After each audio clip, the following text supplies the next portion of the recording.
الحمد لله نحمده ونستعينه من يهده الله فلا مضل له ومن يضلل فلا هادي له ونشهد أن لا إله إلا الله وحده لا شريك له ونشهد أن محمدا عبده ورسوله أما بعد فأعوذ بالله من الشيطان الرجيم بسم الله الرحمن الرحيم وقال الله تعالى في كلامه المجيد والفرقانه الحميد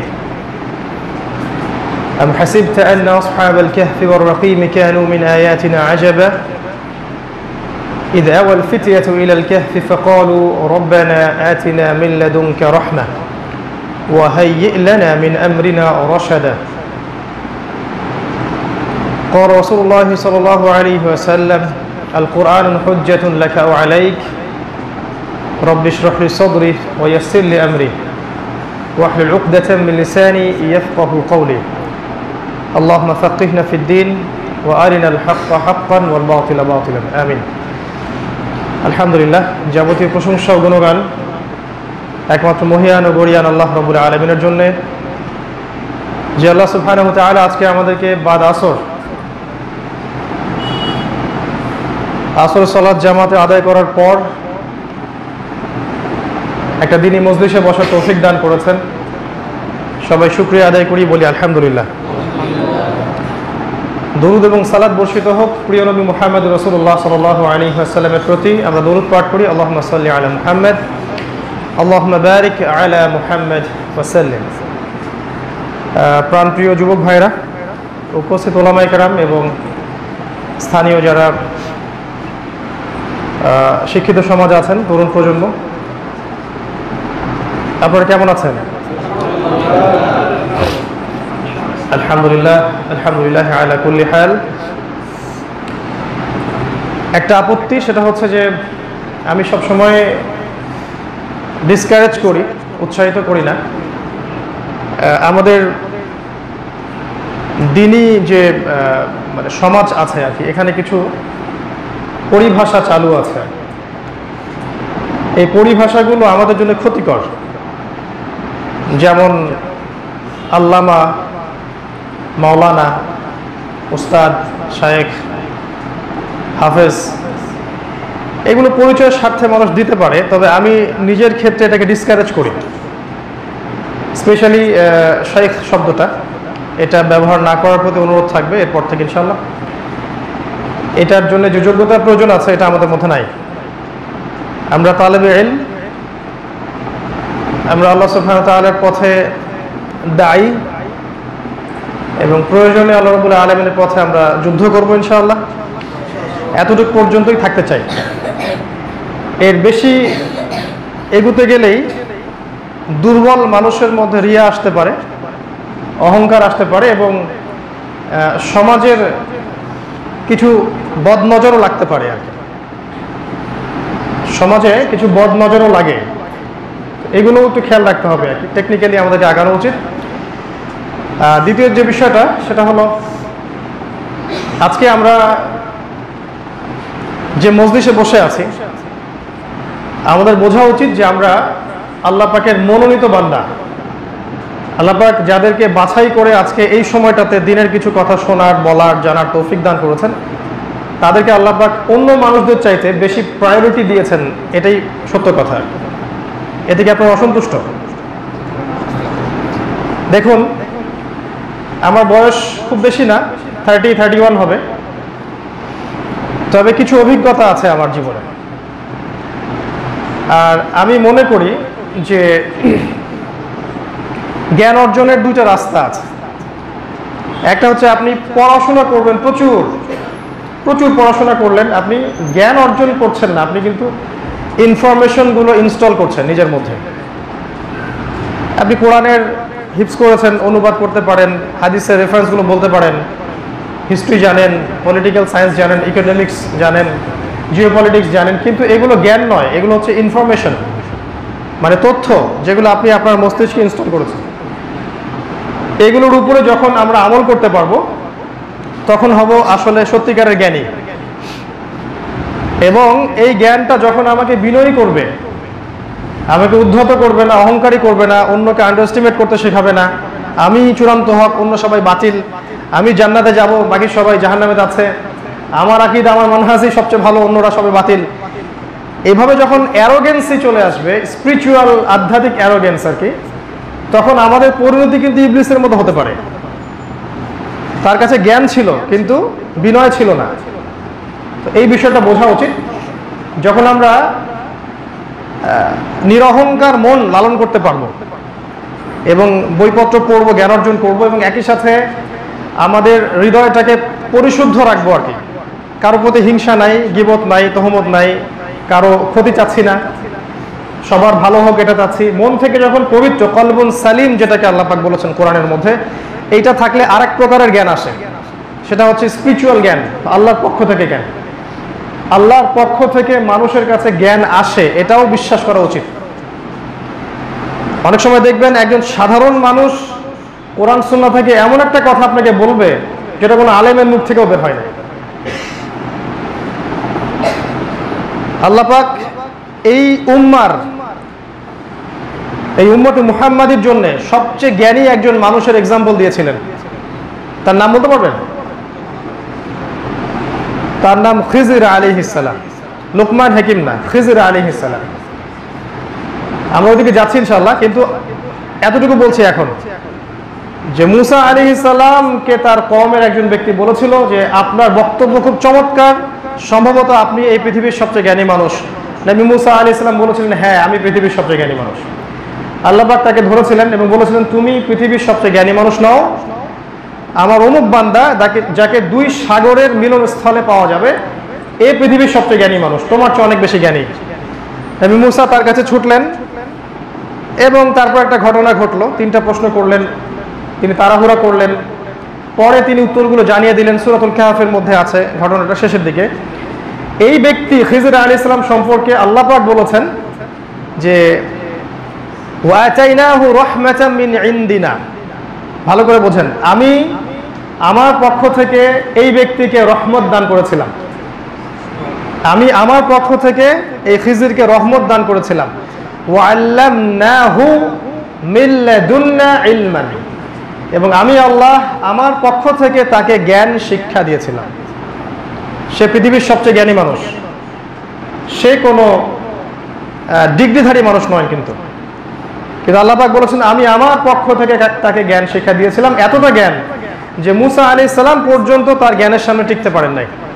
নবী মুসার কাছে মনে হচ্ছিল যে নৌকাটা কেন ফুটা করলেন, একটা বাচ্চাকে কেন হত্যা করলেন, আর একটা পড়ে যাওয়া দেওয়াল কেন নির্মাণ করলেন, যখন এই দেয়ালের মালিক আমাদেরকে কোনো হস্টিলিটি দেখায় নাই, কোনো উপকার করে নাই। কিন্তু খিজির আলাইহিস সালাম পরে বুঝিয়ে দিলেন যে আমি এই কারণে নৌকা ফুটা করেছিলাম, যদি নৌকাটা ফুটা না করতাম তাহলে জলদস্যু এসে নৌকা নিয়ে চলে যেত। যদি বাচ্চাকে হত্যা না করতাম, এই বাচ্চা বড় হয়ে এক বড় কাফের, ধরেন এই উম্মার আবু জেহেলদের মতো হতো আর কি। আর ওই দেয়ালের নিচেই আছে ওই দুই এতিম বাচ্চার ধন সম্পত্তি, গুপ্তধন। যদি সেটা নির্মাণ না করতাম তাহলে মানুষ তাদের সম্পত্তি নিয়ে চলে যেত। আপাত দৃষ্টিতে আপনার কাছে কি মনে হচ্ছে যে তার এই তিনটা কাজের কোনো ভিত্তি নাই, কোনো যুক্তি, কোনো দর্শন, কোনো বিজ্ঞানে আসে না। কিন্তু আমরা যদি পিছনের ঘটনা বুঝতে পারি, পরোক্ষ কারণটা বুঝতে পারি, তাহলে বুঝতে পারবো যে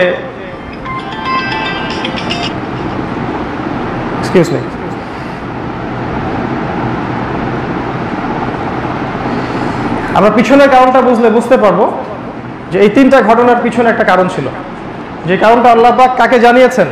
খিজির আলাইহিস সালামকে জানিয়েছেন, মুসা আলাইহিস সালামকে কিন্তু জানান নাই। তো এখানে একটা দলিল আছে যে জ্ঞান আল্লাহর পক্ষ থেকে আসে। তো আপনি আমি যখন স্টাডি করব এবং ভিতর থেকে ফেয়ার থাকবো, একটা প্রশান্ত মন থাকবে যার মধ্যে কোনো খারাপ রিপু নাই, আল্লাহর পক্ষ থেকে তখন নূর আসবে। আর আমরা যারা সহি আকীদার দাবি করছি আমরা সারা দেশে, আমাদের মধ্যে নূরের একটা ঘাটতি আছে, এটা চিন্তা করবেন। নূর, আল্লাহর নূর যে বাসিরা, এটার ঘাটতি আছে।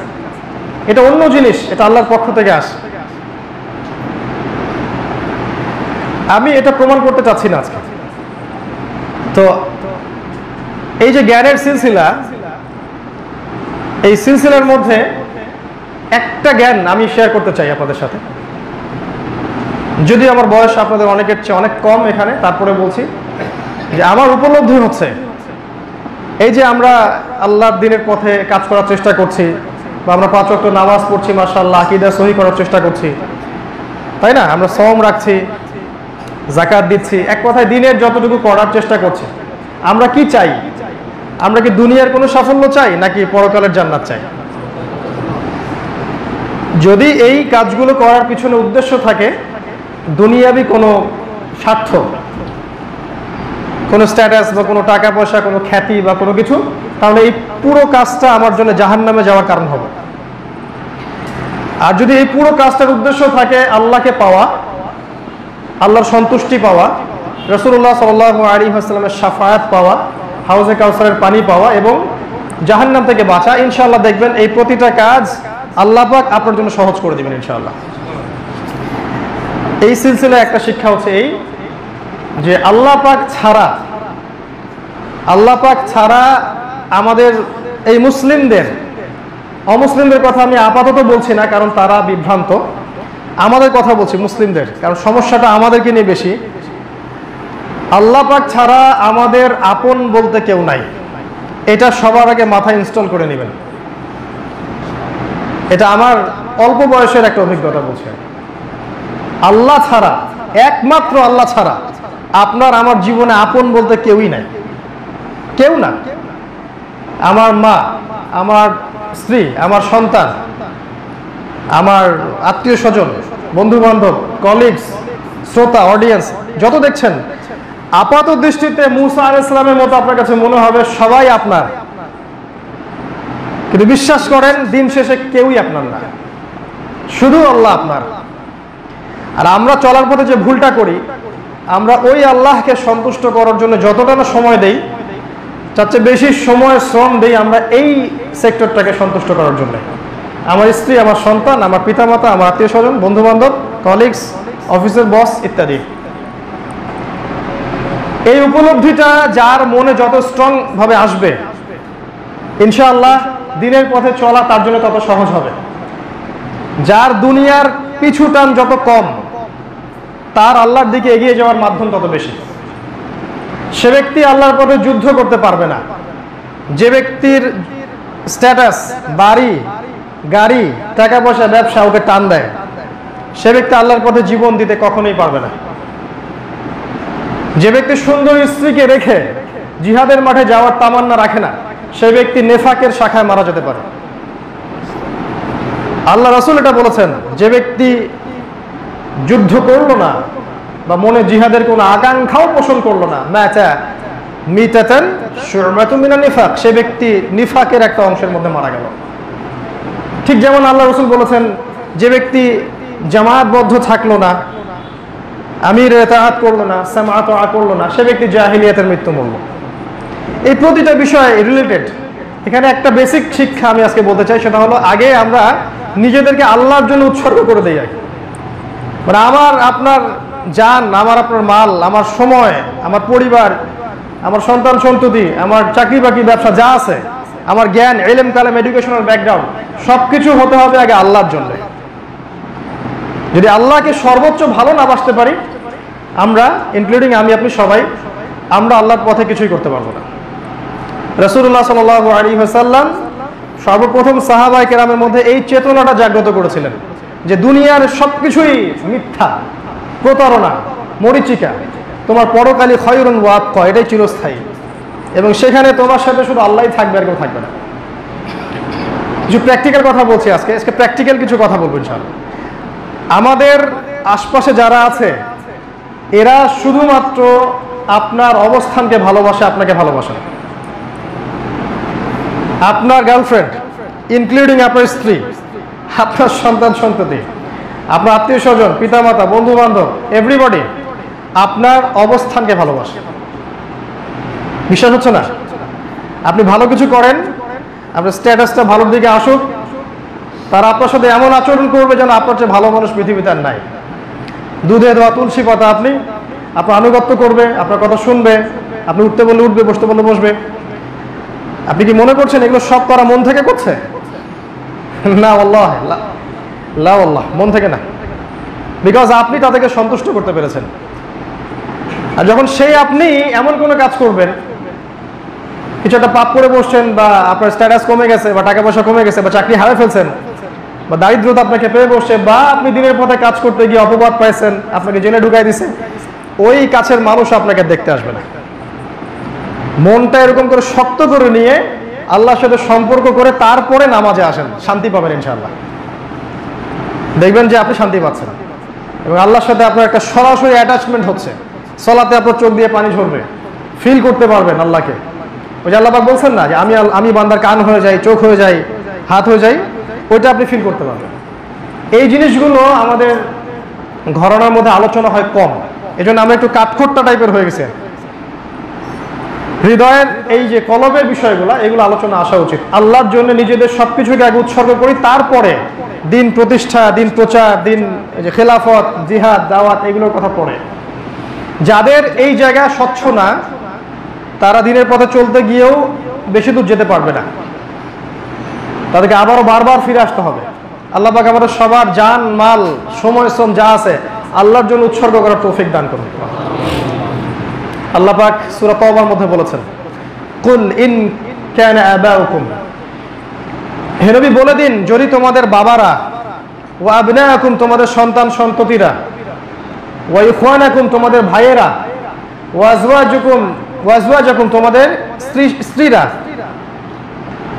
ওয়া আমওয়ালুন তারাফতুমুহা তোমাদের মাল সম্পদ যেগুলো তোমরা অর্জন করো, ওয়া তিজারাতান তাখশাউনা কাসাদাহা এবং তোমাদের ব্যবসা যেগুলোর ক্ষতির আশঙ্কা তোমরা করছো, ওয়া মাসাকিনু তারদাউনাহা এবং সেই সব বাড়ি যেগুলো তোমাদেরকে পুলকিত করে। কয়েকটা কথা বলেন আল্লাহ। তোমাদের বাবা, তোমাদের সন্তান, তোমাদের ভাই, তোমাদের ওই যে স্ত্রীরা, তোমাদের টাকা পয়সা, স্ট্যাটাস, বাড়ি গাড়ি, এগুলোই আর কি। এগুলো যদি তোমাদের কাছে আহাব্বা ইলাইকুম মিনাল্লাহি ওয়া রাসূলিহি, এই বিষয়গুলো যদি তোমাদের কাছে আল্লাহ এবং তার রাসূলের চেয়ে বেশি প্রিয় হয়ে থাকে, আল্লাহ এবং তার রাসূলের চেয়ে বেশি প্রিয় হয়ে থাকে, ওয়া জিহাদিন ফি সাবিলিহি এবং আল্লাহর পথে জিহাদের চাইতে বেশি পছন্দের হয়ে থাকে, ফাতারাব্বাসু আল্লাহ বলছেন অপেক্ষা করতে থাকো। কিসের অপেক্ষা? হাত্তা ইয়াতি আল্লাহু বিআমরি, যতক্ষণ পর্যন্ত আল্লাহ পাক তার পক্ষ থেকে শাস্তি না পাঠাচ্ছেন এই সময়ের অপেক্ষা করতে থাকো। ইন্নাল্লাহা লা ইয়াহদিল কওমাজ যালিমিন, নাকি ফাসিকিন, ওয়াল্লাহু লা ইয়াহদিল কওমাল ফাসিকিন, আল্লাহ পাক এই ফাসিক সম্প্রদায়কে হেদায়েত করেন না। এই যে কথাগুলো আল্লাহ পাক বলেছেন, এগুলো থেকে আমাদের মনটাকে আগে মুক্ত করতে হবে। কোনো কিছুর দিকে ঝুঁকে যাবেন না, কারণ দুনিয়ার এই মোহগুলোর দিকে আমরা ঝুঁকে গেলে আল্লাহ পাকের পথে সর্বোচ্চ বিলিয়ে দিতে পারবো না, এটা সম্ভব না। মনে রাখতে হবে, দিন শেষে আমাকে, আপনাকে, সবাইকেই ইন্ডিভিজুয়ালি, একাকী আল্লাহর সামনে দাঁড়াতে হবে। আল্লাহ পাক আমাদের সবাইকে ইব্রাহিম আলাইহিস সালামের মতো বলার তৌফিক দান করুন যে ইন্না সলাতি ওয়া নুসুকি ওয়া মাহইয়ায়া ওয়া মামাতি লিল্লাহি রাব্বিল আলামিন। এরপরে আপনি দিন শিখতে আসেন, ইনশাআল্লাহ আপনি প্রশান্তি পাবেন। আজকে আমরা কি শিখতে পারি? আজকে আমরা যুবকদের জন্য একটা অনুপ্রেরণামূলক সূরা, সূরাতুল কাহফ, এখান থেকে কিছু আলোচনা করতে পারি। এটা নিয়ে আমি আগে আলোচনা করেছি, কিন্তু আজকেরটা একটু ডিফারেন্ট হবে ইনশাআল্লাহ। কারণ এখানে যুব সমাজের জন্য একটাই সূরা, আল কোরআনুল কারীমের মধ্যে সরাসরি দাজ্জালের সাথে সম্পর্কিত করা হয়েছে। রাসূলুল্লাহ সাল্লাল্লাহু আলাইহি ওয়াসাল্লাম বলেছেন যে এমন কোন নবী নাই যিনি তার কওমকে মাসিহুদ দাজ্জাল সম্পর্কে সতর্ক করেন নাই। আর নবীজি বলেছেন, দাজ্জালের ফিতনার চেয়ে বড় কোনো ফিতনা এই পৃথিবীতে কখনো আসেওনি, আসবেও না। নবীজি আরো বলেছেন, দাজ্জাল জেরুজালেম থেকে বের হবে, সে ইহুদি বংশোদ্ভূত হবে, তার চুল কোঁকড়ানো থাকবে, সে এক চোখে অন্ধ থাকবে, তাকে আল্লাহ পাক ক্ষমতা দিবেন, এই বিশ্ব সে শাসন করবে 40 দিন এবং বিশ্বের প্রতিটা বিষয় সে নিয়ন্ত্রণ করবে। সে দুর্ভিক্ষ ছড়াবে, সে মহামারী ছড়াবে, সে আকাশ নিয়ন্ত্রণ করবে, সে রুটির পাহাড় নিয়ে ঘুরবে ইত্যাদি। কিন্তু নবী সাল্লাল্লাহু আলাইহি ওয়াসাল্লাম একটা স্পেশাল কথা বলেছেন যে একটা সূরা তোমরা যদি প্রত্যেক জুমার দিনে সূরাতুল কাহফ তেলাওয়াত করো, অথবা যে ব্যক্তি সূরা কাহফের প্রথম 10 আয়াত বা শেষ 10 আয়াত বা পুরো সূরাটাই মুখস্থ রাখতে পারবে, ইনশাআল্লাহ আল্লাহ পাক তার জামানায় দাজ্জাল বের হলেও তাকে দাজ্জালের ফিতনা থেকে নিরাপদ রাখবেন। এর চেয়ে বড় কোনো সুসংবাদ হতে পারে না, কারণ কোনো অস্ত্রই তার সামনে টিকবে না। দাজ্জালের সামনে কোনো অস্ত্রই টিকবে না যেটা দিয়ে ওকে ডিফিট করা যায়। যদি টিকতো তাহলে ইমামুল মাহদী তাকে হত্যা করতে পারত। ইমামুল মাহদী দাজ্জালকে হত্যা করতে পারবেন না, বরং দাজ্জালের ফিতনা থেকে আত্মগোপন করবেন তারা সিরিয়ার দামেস্কের সেই সাদা মিনারের নিচের মসজিদে। এখন সেই মসজিদের মিনার অবশ্য সাদা হয়ে গেছে। যখন হাদিসটা বলা হয়েছিল তখন কিন্তু ওই মসজিদও ছিল না, মিনারও ছিল না। তারপরে আমাদের কাছে অনেকের কাছে মনে হয় এখন 1000 বছর পড়ে আছে। যাই হোক, এটা তার থিঙ্কিং, আমরা সবার থিঙ্কিংয়ে রেসপেক্ট করতেছি। আর অ্যাটলিস্ট এটা আশা করবো তারাও আমাদের থিঙ্কিংটাকে রেসপেক্ট করবেন অ্যাটলিস্ট। তো নবীজি এটা বলে গেলেন, এই সূরা তোমাদেরকে মাসিহুদ দাজ্জালের ফিতনা থেকে বাঁচাবে। কিভাবে বাঁচাবে? মানে একটা সূরা কি তোতা পাখির মতো পড়লেই একটা ফিতনা থেকে বাঁচা যায়? যেমন সূরা আর রহমান, এত চমৎকার একটা সূরা, আল্লাহ পাক সেখানে বলেছেন ফাবি আইয়ি আলাই রাব্বিকুমা তুকাযযিবান। কতবার? 31 বার। কতবার? কেউ চিন্তা করে না যে 31 বার একটা সূরার মধ্যে একই আয়াত কেন রিপিট করলেন আল্লাহ পাক, যেখানে আল্লাহ পাক কোরআনের শব্দের কোনো অপচয় করেন না। আল্লাহ পাক কোরআনের শব্দের কোনো অপচয় করেন না, এটা কোরআনের কিন্তু একটা বৈশিষ্ট্য। যেমন যুলকারনাইন যাচ্ছেন, আগে পশ্চিম দিকে গেলেন, দেখলেন সূর্য ডুবছে, ওখানে একটা কওমকে পেলেন, ঘটনাটা জানেন আপনারা। পূর্ব দিকে যাচ্ছে, পূর্ব দিকে যখন তিনি গেলেন সেখানে একটা সম্প্রদায়কে দেখলেন, যেই সম্প্রদায় কিভাবে আলো থেকে বাঁচতে হয় সেটাই জানতেন। মানে সূর্যের আলো থেকে বাঁচার জন্য যে প্রোটেকশন দরকার এটা ওদের ছিল না, এতই মানে নিম্ন একটা জীবনযাপন তারা করত। তো এখনকার আমেরিকা ব্রিটেন হলে কি করত? তারা ওই মানুষগুলোকে সভ্য বানানোর চেষ্টা করত, স্যুট পরাতো, টাই পরাতো, তাই না? টিস্যু পেপার দিয়ে দিত, সুন্দর অ্যাটাচ বাথ টয়লেট দিয়ে দিত, বড় বড় বিল্ডিং দিত, কারণ তারা চায় পুরো বিশ্ব ওদের মতো সিভিলাইজড হোক, আমরা আনসিভিলাইজড। ওরা তাই চায় না?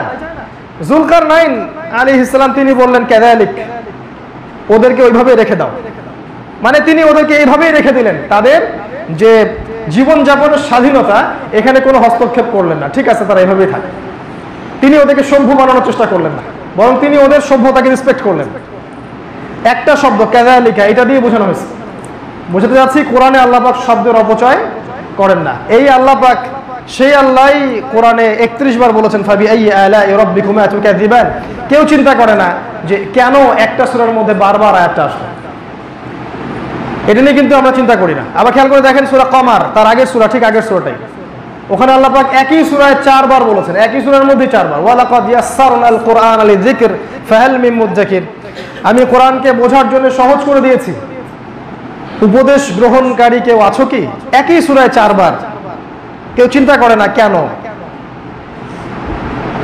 চিন্তা করে না কেন?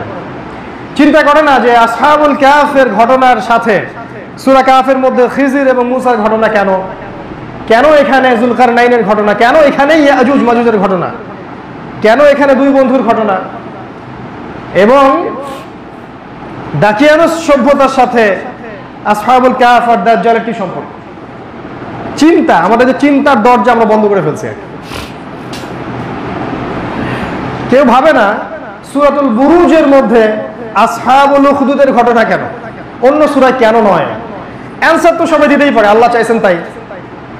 তা আল্লাহ পাক এমনি এমনি কোনো কিছু চান না, আর কোরআনে অ্যাক্সিডেন্টলি কোনো কিছু হয় না, প্রত্যেকটা কিছু না কিছু কারণ থাকে। এই কারণটা আমরা যে খুঁজবো এটা আল্লাহ পছন্দ করেন। আল্লাহ পাক চান আমরা কোরআন নিয়ে গবেষণা করি। এই আসহাবুল কাহফের এই সূরাটাও কিন্তু তোতা পাখির মতো পড়ার জন্য আল্লাহ পাক দেন নাই। নিঃসন্দেহে এটা তোতা পাখির মতো পড়লেই দাজ্জাল থেকে কেউ বাঁচতে পারবে না, এটা স্বাভাবিক। তাহলে কিভাবে পড়তে হবে? নিঃসন্দেহে এর ভিতরে ঢুকতে হবে। একটা সেশনে পুরো সূরার ভিতরে ঢোকা সম্ভব না। আমি কিছু চিস্ট আপনাদের সামনে আজকে বলে দিব, যাতে করে এই সূরাটাকে নিয়ে আগামী রমাজান, এই পুরো রমাজান সময়টুকু আপনি রিসার্চ করেন, অ্যাটলিস্ট ভাবেন, চিন্তা করেন, প্রতিটা তাফসীর গ্রন্থকে একসাথে নিয়ে বসে একটা কনক্লুশনে আসেন যে আসলে এই সূরার মধ্যে কি কি পয়েন্টস আছে যেগুলো আপনাকে দাজ্জাল থেকে বাঁচাবে। কারণ দাজ্জাল নিয়ে এখন আলোচনা খুব একটা হয় না। এটাই দাজ্জালের আগমনের একটা বড় সাইন, যে দাজ্জালের আগমনের আগের যুগে মানুষ দাজ্জালকে নিয়ে কথা বলবে না। মনে করবো এটা রূপক একটা বিষয়, এটা নিয়ে কথা বলার কিছু নাই, যখন আসবে তখন দেখা যাবে ইত্যাদি। এখন সেই যুগ চলছে। রাসূলুল্লাহ সাল্লাল্লাহু আলাইহি ওয়াসাল্লাম মক্কায় দাওয়াত দিচ্ছিলেন। তার দাওয়াতের মূল পয়েন্ট ছিল আসলে তাওহীদ, রিসালাত এবং আখিরাত। মক্কায় অনেক সমস্যা ছিল, মক্কায় শিরক ছিল, রিবা ছিল, মদ ছিল, নারীর অবমাননা ছিল, আর গোত্রীয় হানাহানি ছিল। রাসূলুল্লাহ সাল্লাল্লাহু আলাইহি ওয়াসাল্লাম এগুলো থেকে মানুষকে বের করছিলেন ইসলামের ভিত্তিতে। মক্কার কাফেরদের সেটা পছন্দ হলো না। যখন সত্যের দাওয়াত ছড়িয়ে পড়বে তখন বাতিল পন্থীদের এটা পছন্দ হবে না, এটা স্বাভাবিক। আমার ওস্তাদ বলেছিলেন যে যখন হকের দাওয়াত সমাজে প্রচার করতে শুরু করবো তোমরা, তখন 4 শ্রেণীর বাধা আসবে, 4টা মহল থেকে বাধা আসবে। ফার্স্ট অফ অল তোমাদের বাধা আসবে পরিবার থেকে। পরিবারের লোকজন তোমাদের কথা শুনবে না এবং তোমাদেরকে ইসলামিক পথে চলা তো দূরের কথা, ওরা কিভাবে তোমাকে ঘরের মধ্যে বন্দি করে রাখা যায় চেষ্টা করবে। তোমরা মাদকদ্রব্য খাইলে ওদের টেনশন নাই, বাট দাড়ি ছেড়ে দিলে টেনশন, টাকনুর উপরে কাপড় পরলে টেনশন, নামাজ পড়তে গেলে টেনশন। আর ওই যে মিডিয়া দেখিয়ে দেওয়া হয়েছে কি কি সাইন থাকলে আপনার সন্তান সন্ত্রাসী, আর ওই সাইনগুলোতে একজন মুসল্লির মধ্যে চলেই আসবে। দাড়ি, আপনার পাগড়ি, আপনার টুপি, আপনার জুব্বা, সমাজ থেকে আপনি ডিটাচ থাকতেছেন, আপনি ওই যে বিয়ে বাড়ি প্রোগ্রামে যাচ্ছেন না, গিটার ভেঙে ফেলতেছেন, গান বাজনা ইনস্ট্রুমেন্ট ভেঙে ফেলতেছেন, এগুলো তো সব সন্ত্রাসীদের সাইন, তাই না? সন্ত্রাসীদের সাইন না এগুলো। তো এইগুলো আপনার মধ্যে চলে আসবে, তখন পরিবারের লোকজন খেপে যাবে, বা তারা আপনাকে এইখান থেকে বের করাটা ওদের জন্য জিহাদ হয়ে যাবে আর কি। ওরা চাইবে যে কোনোভাবেই আপনাকে এখান থেকে, এই ভুল পথ থেকে, এই বিভ্রান্তি থেকে বের করে প্রগতি, উন্নতি, অগ্রগতির পথে নিয়ে আসতে। আপনি এগিয়ে যাবেন। আমরাও বলি হ্যাঁ আপনারা এগিয়ে যাচ্ছেন, কিন্তু সেটা জাহান্নামের দিকে। তো পরিবার থেকে প্রথম বাধাটা আসবে। সেকেন্ড বাধাটা হচ্ছে সমাজ। সমাজ একটা ফ্লোতে চলছে, জাহেলি ফ্লো, যে সমাজের এডুকেশন সেক্টর শিরকে ভরা, মিডিয়াগুলো শিরকে ভরা, সংস্কৃতি শিরকে ভরা। যে সমাজের মধ্যে আপনি দেখবেন যে একটা হৃদ্যতা, ভালোবাসার বন্ধন এটা উঠে গেছে, প্রতিবেশীর হক নাই, আত্মীয় স্বজনের মধ্যে হক নাই, ডিটাচ, দূরত্ব, এবং শয়তানের যত অস্ত্র, মাদক, জিনা, পর্নোগ্রাফি, ব্যভিচার, সব ভর্তি সমাজে। এই সমাজ আপনার সত্যকে মেনে নিবে না, তারা আপনার বিরোধিতা করবে। সেকেন্ড অপশন, সেকেন্ড বাধা আপনি পাবেন। থার্ডটা হচ্ছে আপনার ধর্মনেতা। ধর্ম যারা প্রচার করে আর কি, ধর্মনেতা যারা আছে আর কি, রিয়েল যে ধর্মটা আছে, রিয়েল ইসলাম, প্রপার ইসলাম, পরিপূর্ণ ইসলাম, এইটা প্রচার করলে অনেক সময় ধর্ম নেতাদের অনেক ক্ষতি হয়ে যায়। তাদের ব্যবসা বন্ধ হয়ে যায়, তাদের পপুলারিটি কমে যায়, তাদের কথা মানুষ না শুনে অন্য মানুষের কথা শুনছে কেন, তাদের টাকা পয়সার আর্নিং সোর্স অনেক সময় কমে যায়, ওই যে দরগাগুলো বন্ধ হয়ে যায়, জিলাপি খাওয়া বন্ধ হয়ে যায়, তখন ধর্ম নেতারা আপনাকে বাধা দিবে। এরাই আপনার দেখবেন যে সবচেয়ে বেশি বিরোধিতা করবে। বাংলাদেশের বাস্তবতা হচ্ছে ধর্ম নেতারাই আরেকজন আলেম বা তালেবে ইলম বা স্কলার তাকে ভিতরে ঢুকানোর জন্য এনাফ। আর আমাদের সেকুলার সিস্টেম এটা খুব ভালো করেই জানে যে এদেরকে দিয়ে এদের সাথে পলিটিক্স করানো যাবে, তাই এরা একদলকে হাতে রাখে, একদলকে আরেক দলের বিরুদ্ধে লাগিয়ে দেয়। এটা ধর্মকেন্দ্রিক একটা বাধা, ধর্ম নেতারাই দিয়ে থাকে, ওদেরকে কিছু করতে হয় না। এটা হয়ে আসছে দেশে এবং আগামীতেও হবে ইল্লা মাশাআল্লাহ। আর 4 নম্বর বাধাটা আপনি পাবেন রাষ্ট্র থেকে। এটা পরের সবচেয়ে হাইয়েস্ট লেভেলের বাধা, এটা সবচেয়ে হাইয়েস্ট লেভেলের বাধা হকের পথে। রাষ্ট্র থেকে বাধা আসবে। কোন রাষ্ট্র? ইসলামিক রাষ্ট্র থেকে নয়।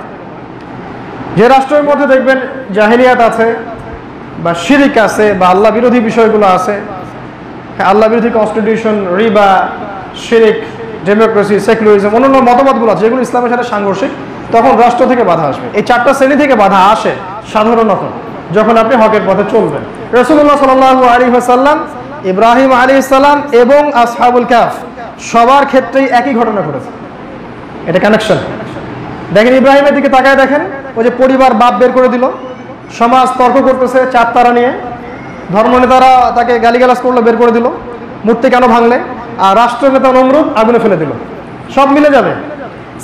সিমিলার অবস্থা রাসূল সাল্লাল্লাহু আলাইহি ওয়াসাল্লামের জীবনে দেখেন, তার চাচারা তার শত্রু, পরিবার থেকে শত্রুতা, সমাজের মানুষ দেশ থেকে বের করে দিল, ধর্মনেতারা তাকে এই ধর্মকেন্দ্রিক ডিফেন্ড করতে শুরু করলো। একইভাবে আসহাবুল কাহফ, তারাও ছিল সমাজের সম্ভ্রান্ত বংশের মানুষ, ওদেরকেও পরিবার থেকে বাধা দেওয়া হলো, রাষ্ট্র থেকে বাধা দেওয়া হলো। এক পর্যায়ে তারা গুহায় চলে গিয়ে রাত্রি যাপন করতে শুরু করলেন। একই সুন্নাহ। একটা কথা বলি, যদি এ যুগেও ইসলামের পথে চলার ক্ষেত্রে এই সুন্নাহগুলো আপনাকে ফেস করতে না হয়, তাহলে কোনো সন্দেহ নাই যে আপনি বাতিলের উপরে আছেন, কোনো সন্দেহ নাই। যদি আমি চলার পথে এই প্রতিবন্ধকতাগুলো পাই, তাহলে একটাই কনক্লুশন, এটা কবুলিয়াতের লক্ষণ, এটাই কবুলিয়াতের লক্ষণ। আর এখন যদি পুরো ইসলাম দাওয়াতি কাজ করার পরেও তাগুত, কাফের, ফাসেক, জালেম, মুশরিক আর মুনাফিকরা আমাকে নিয়ে লাফালাফি করে, আমাকে প্রমোট করে, বা আমার গায়ে কোনো আঘাত না আসে, আমাকে তেল সাবান দিয়ে মানুষ করতে থাকে, তাহলে বুঝতে হবে যে আমি যতই দাবি করি আমি সঠিক পথে আছি, আলটিমেটলি আমি সঠিক পথে নাই। এটা মৃত্যুর পরেই তারা বুঝতে পারবে ইনশাআল্লাহ। এটা সুন্নাহ, চিরায়ত সুন্নাহ। রাসূল সাল্লাল্লাহু আলাইহি ওয়াসাল্লাম মক্কায় কাজটা করছিলেন, ধর্ম নেতারা বাধা দিল। কিভাবে? তাদের কাছে কোনো ধর্মগ্রন্থ ছিল না, তারা চলে গেল মদিনায়। মদিনায় গিয়ে তারা দেখলো সেখানে ইহুদিরা বাস করছে। ইহুদিরা মদিনায় কি করছিল? ইহুদিরা মদিনা অপেক্ষা করছিল সর্বশেষ নবীর জন্য। ইয়ারিফুনাহু কামা ইয়ারিফুনা আবনাহুম। আমাদের আল্লাহ পাক বলেছেন কোরআনের মধ্যে যে ইহুদিরা শেষ নবীকে চিনতো ঠিক যেমন করে তারা তাদের সন্তানদেরকে চিনত। মানে তাওরাতে এবং ইনজিলে মুহাম্মদ সাল্লাল্লাহু আলাইহি ওয়াসাল্লামের নাম, তার বংশ, তার বাবার নাম সবই মেনশন করা ছিল। তো যাই হোক, ওই ইহুদিদের কাছে তাওরাত ছিল, ইনজিল ছিল। তারা শিখিয়ে দিল মক্কার কাফেরদেরকে যে মক্কায় ফিরে গিয়ে এই ব্যক্তি যে নবী দাবি করেছে তাকে 3টা প্রশ্ন করবে। এই 3টা প্রশ্নের উত্তর যদি সে দিতে পারে, কোনো সন্দেহ নাই সে নবী। ঠিক আছে? তারা ফিরে আসলো, এসে মুহাম্মদ সাল্লাল্লাহু আলাইহি ওয়াসাল্লামকে প্রশ্ন করলো, ইয়া মুহাম্মদ, হে মুহাম্মদ, তুমি যদি সত্য নবী হয়ে থাকো তাহলে বলো আসহাবুল কাহফের কি হয়েছিল। তুমি যদি সত্য নবী হয়ে থাকো তাহলে বলো জুলকারনাইন বাদশার কি পরিণতি হয়েছিল যে পূর্ব পশ্চিম ভ্রমণ করেছে। তুমি যদি সত্য নবী হয়ে থাকো তাহলে বলো যে রূহ কাকে বলে, আত্মা কাকে বলে। নবী সাল্লাল্লাহু আলাইহি ওয়াসাল্লাম বললেন, আগামীকাল এসো, তোমাদেরকে জানিয়ে দেব। আল্লাহ রাসূল সাল্লাল্লাহু আলাইহি ওয়াসাল্লাম, আমরা কিন্তু দরুদ পাঠ করছি না, আল্লাহ রাসূল সাল্লাল্লাহু আলাইহি ওয়াসাল্লাম একটা কথা বলতে ভুলে গিয়েছিলেন। তিনি ইচ্ছা করে বলেন নাই এমন নয়। আমাদের প্রিয় নবী ইচ্ছা করে কখনো আল্লাহর বিরুদ্ধাচরণ করবেন না, এটাই স্বাভাবিক। তার চেয়ে বেশি আল্লাহকে কে ভয় করতে পারে? তিনি ভুলে গিয়েছিলেন, তিনি মানুষ। আল্লাহ পাক নবীদের ছোট ছোট ভুলগুলো ধরতেন, তিনি তার ভুলটাকে ধরলেন এবং একটা সার্টেন টাইম পর্যন্ত ওহী আসা বন্ধ হয়ে গেল। ওহী আর আসতেছে না, প্রশ্নের উত্তর আর আসে না। এই ফাঁকে এই কাফেররা, মুশরিকরা মক্কায়, মদিনায়, জাজিরাতুল আরবে ছড়িয়ে দিল যে এই ব্যক্তি কাযযাব, মিথ্যাবাদী, প্রতারক। কাযযাব মানে মহামিথ্যাবাদী, প্রতারক, ভণ্ড নবী, সাহের ইত্যাদি। আমরা তো খুব অল্প অপবাদেই ভেঙে পড়ি। আমাদের নবী সাল্লাল্লাহু আলাইহি ওয়াসাল্লামকে সারা জীবনে 15টা গালি খেতে হয়েছে। সিরাতের বই পড়ে দেখেন, তার চেয়ে শ্রেষ্ঠ মানুষ এই ইতিহাসে কেউ আসবে না, আসেও নাই। তাকেও 15টা গালি খেতে হয়েছে এবং তাকে আমার মনে হয় 13 বা 16 বার, আমি ভুল করতে পারি, 13 বার বা 16 বার তাকে হত্যা করার চেষ্টা করা হয়েছে আমাদের নবী মুহাম্মদ সাল্লাল্লাহু আলাইহি ওয়াসাল্লাম। তা আপনি এখন কিভাবে এটাকে মানদণ্ডে নিয়ে আসবেন? আমরা তো বলি লোকটা খারাপ না হলে কি মানুষ এমনি এগুলো কথা বলছে? ওই স্কলার যদি খারাপই না হয়ে থাকেন তাহলে এমনি কি জেলে বসে পচে পচে মরতেছে? এগুলো আমাদের কথা, তাই না? আমাদের নবীজিকে এটা সহ্য করতে হয়েছে, 15টা গালি, 13 বার হত্যা করার চেষ্টা। নবীজি ভুলে গেলেন, ওহী আসা বন্ধ হয়ে গেল, মিথ্যাবাদী বলে প্রচার করা হলো। এর ফাঁকে নবী সাল্লাল্লাহু আলাইহি ওয়াসাল্লাম আল্লাহর কাছে প্রচুর কান্নাকাটি করলেন এবং তিনি অস্থির হয়ে গেলেন কবে উত্তরটা আসবে। এক পর্যায়ে আল্লাহ পাক তাকে উত্তরটা জানিয়ে দিলেন। সর্বপ্রথম আল্লাহ রাব্বুল আলামিন সূরা কাহফের 23 এবং 24 নম্বর আয়াতকে নাযিল করলেন, যেখানে আল্লাহ পাক বলেছেন, ওয়ালা তাকুলান্না লিশাইইন ইন্নী ফাইলুন যালিকা গাদান ইল্লা আন ইয়াশাআল্লাহ। হে নবী, আপনি কোশ্চিন কালেও বলবেন না আমি আগামীকাল কিছু করব ইনশাআল্লাহ বলা ব্যতীত। এটা প্রথম শিক্ষা। ইনশাআল্লাহ আমাদের জবানে যেন লেগে থাকে। এটা আমাদের আলামত, এটা আমাদের সংস্কৃতি। সুবহানাল্লাহ আমাদের সংস্কৃতি, আলহামদুলিল্লাহ, আল্লাহু আকবার, লা ইলাহা ইল্লাল্লাহ, এগুলো আমাদের সংস্কৃতি। সালামুন আলাইকুম, জাযাকাল্লাহু খায়রান, এগুলো আমাদের সংস্কৃতি। নিজের সংস্কৃতি নিয়ে গর্ব করা উচিত। আজকে আমরা পাগড়ি জুব্বা এগুলো পড়তে কেন জানি একটু সংশয় ফিল করি। যখন ইসলামের উপর আক্রমণ আসবে তখনই বুক ফুলিয়ে ইসলামের সংস্কৃতি চর্চা করতে হবে, এটাই করা উচিত। এরপরে আল্লাহ পাক উত্তরগুলো জানিয়ে দিলেন। 1 নম্বর তিনি বললেন আসহাবুল কাহফের কি হয়েছে, এটা সূরা কাহফের মধ্যে দেখবেন আপনি, এই যে 10 নম্বর আয়াত থেকে 23 এরকম আয়াত পর্যন্ত গল্পটা দেয়া আছে। 2 নম্বর উত্তর তিনি দিলেন যে যুলকারনাইন বাদশার কি হয়েছিল, এটাও সূরার শেষের দিকে আপনি পাবেন, একদম শেষের দিকে। 3 নম্বর উত্তরটা ছিল রূহ কাকে বলে, এটার উত্তর এই সূরার মধ্যে নাই। কোথায় আছে? সূরা বনী ইসরাঈলের 85 নম্বর আয়াতের দিকে আছে সম্ভবত। আল্লাহ পাক এখানে বলেছেন তারা তোমাকে রূহ সম্পর্কে জিজ্ঞাসা করে, কুলির রূহু মিন আমরি রাব্বি, বলো রূহ হচ্ছে তোমার রবের আদেশ। এবং এই বিষয়ে তোমাদেরকে খুব অল্পই জ্ঞান দেওয়া হয়েছে, বেশি জ্ঞান দেওয়া হয় নাই। সূরা বনী ইসরাঈলের 3য় প্রশ্নের উত্তর কেন, এটা একটা প্রশ্ন। উত্তর হচ্ছে যে সূরা কাহফকে বুঝতে হলে আপনার সূরা বনী ইসরাঈলের সাহায্য লাগবে। আর এই 3টা প্রশ্ন করেছিল মূলত বনী ইসরাঈলরাই। বনী ইসরাঈলের তাওরাতে যা যা আছে এর অনেক কিছুই এই সূরার মধ্যে বলে দেয়া আছে। ওদের যে চরিত্র এটা আপনাকে স্পষ্ট করে দিবে সূরা বনী ইসরাঈল। এই 3টা প্রশ্নের উত্তর ছাড়াও আল্লাহ পাক সূরা কাহফে আরো কয়েকটা কথা বলেছেন। যেমন আল্লাহ পাক এই সূরার মধ্যেই ডিফারেন্ট টাইম ফ্রেমের কথা বলেছেন, যে আলাদা আলাদা সময়ের বিন্যাস আছে মহাবিশ্বে, সবার সময় একরকম না, এটা আল্লাহ পাক এই সূরার মধ্যে বলেছেন। আল্লাহ পাক এই সূরার মধ্যেই দাজ্জালের ইঙ্গিত দিয়েছেন। আল্লাহ পাক এই সূরার মধ্যেই দাকিয়ানুস বাদশার সেই গডলেস সভ্যতার কথা বলেছেন। আল্লাহ পাক এই সূরার মধ্যেই ইয়াজুজ এবং মাজুজের কথা বলেছেন, ওদের প্রাচীরের কথা বলেছেন। আল্লাহ পাক এই সূরার মধ্যেই এই তুরস্কের সামনে যে ব্ল্যাক সি বা কৃষ্ণ সাগর, এই সাগরের কথা আল্লাহ পাক এই সূরার মধ্যে বলেছেন। আল্লাহ পাক এই সূরার মধ্যে ওই সভ্যতার কথা বলেছেন যারা সূর্যের আলো থেকে নিজেকে রক্ষা করতে পারতো না। আল্লাহ পাক এই সূরার মধ্যেই মুসলিমদের কৃষিভিত্তিক অর্থনীতির কথা বলেছেন। আল্লাহ পাক এই সূরার মধ্যেই শেষ জামানায় যে খাবারগুলো দূষিত হয়ে যাবে এই কথা বলেছেন। আল্লাহ পাক এই সূরার মধ্যে বলেছেন শেষ জামানায় ইসলামিক যে কারেন্সি এটা থাকবে না, এটাও ইঙ্গিত করা আছে। এবং ইসলামিক কারেন্সি বা ইসলামিক মুদ্রার সংজ্ঞা এই সূরার মধ্যে দেয়া আছে। এরকম আরো প্রায় 40-50টা বিষয় আল্লাহ পাক এই সূরার মধ্যেই বলেছেন, এই সূরা কাহফের মধ্যেই বলেছেন। আপনাকে শুধু স্টাডি করতে হবে, সবগুলো বিষয় আমরা বলার সময় পাচ্ছি না, এতটুকু বলছি। এই উত্তরগুলো যখন নবী সাল্লাল্লাহু আলাইহি ওয়াসাল্লাম জানালেন তখন প্রমাণ হয়ে গেল তিনি সত্য নবী। কিন্তু তারপরেও কিন্তু মানুষ তার বিরোধিতা করা ছাড়ে নাই এবং শেষ পর্যন্ত মানুষ তার বিরোধিতা করেই গেছে।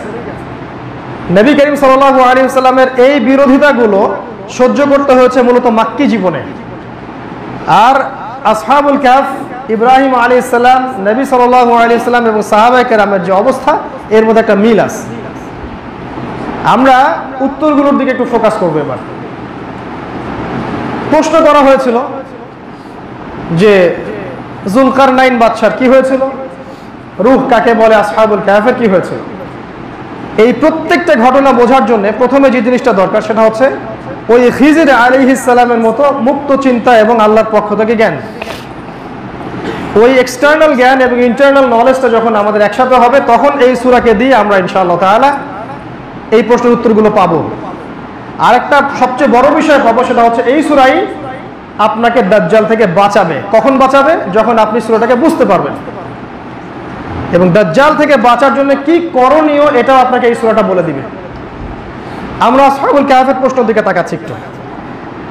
আল্লাহ রাসূল সাল্লাল্লাহু আলাইহি ওয়াসাল্লাম বলেছেন, তাফসীরের বইগুলোতে এসেছে, হাদিসের মধ্যেও আছে, অনেকগুলো হাদিস আছে, অনেকগুলো তাফসীর।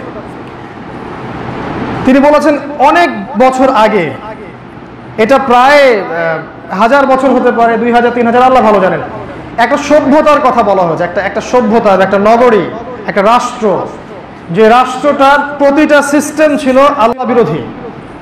সেখানে মূর্তি পূজা ছিল, সুদ ছিল, জিনা ছিল, আল্লাহ বিরোধী আইন ছিল এবং আল্লাহকে আল্লাহ বলে যে কেউ আছেন এই কনসেপ্টটাও মানুষ ভুলে গিয়েছিল।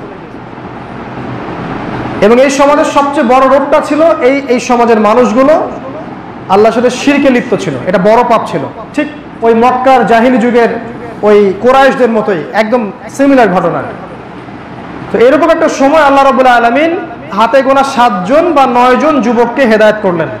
আবার বলছি যুবকদেরকে হেদায়েত করলেন, বুড়াদেরকে না।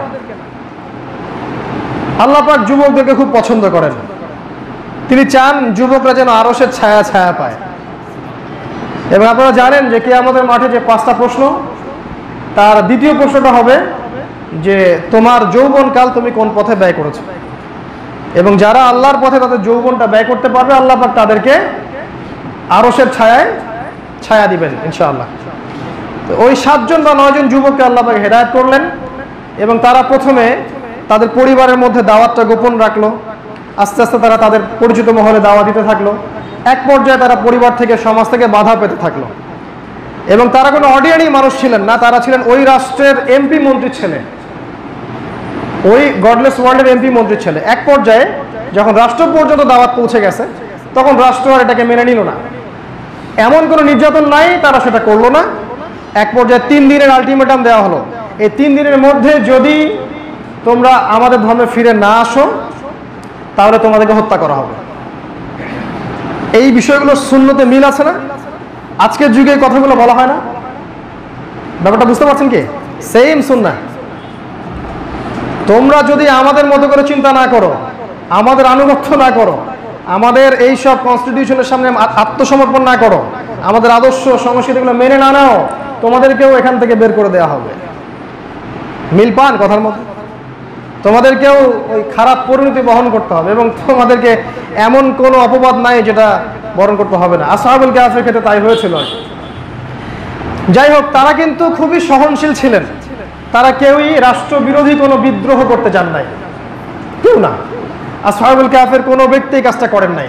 বরং তারা কি করলেন? তারা তাদের কুকুরটাকে সাথে নিয়ে ওই সমাজটা থেকে চলে গেলেন অন্য কোনো জায়গায়।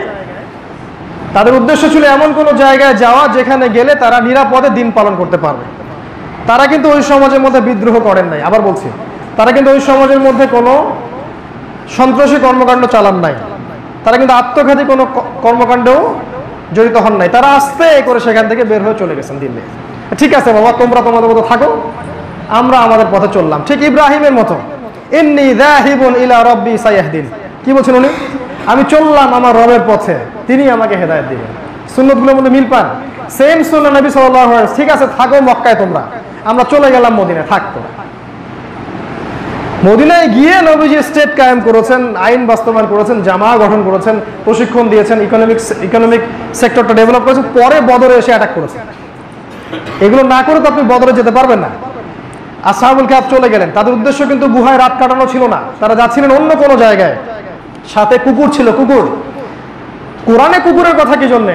নাপাক জিনিস ঘরে আসলে ফেরেশতা ঢোকে না, কারণ আছে নিশ্চয়ই।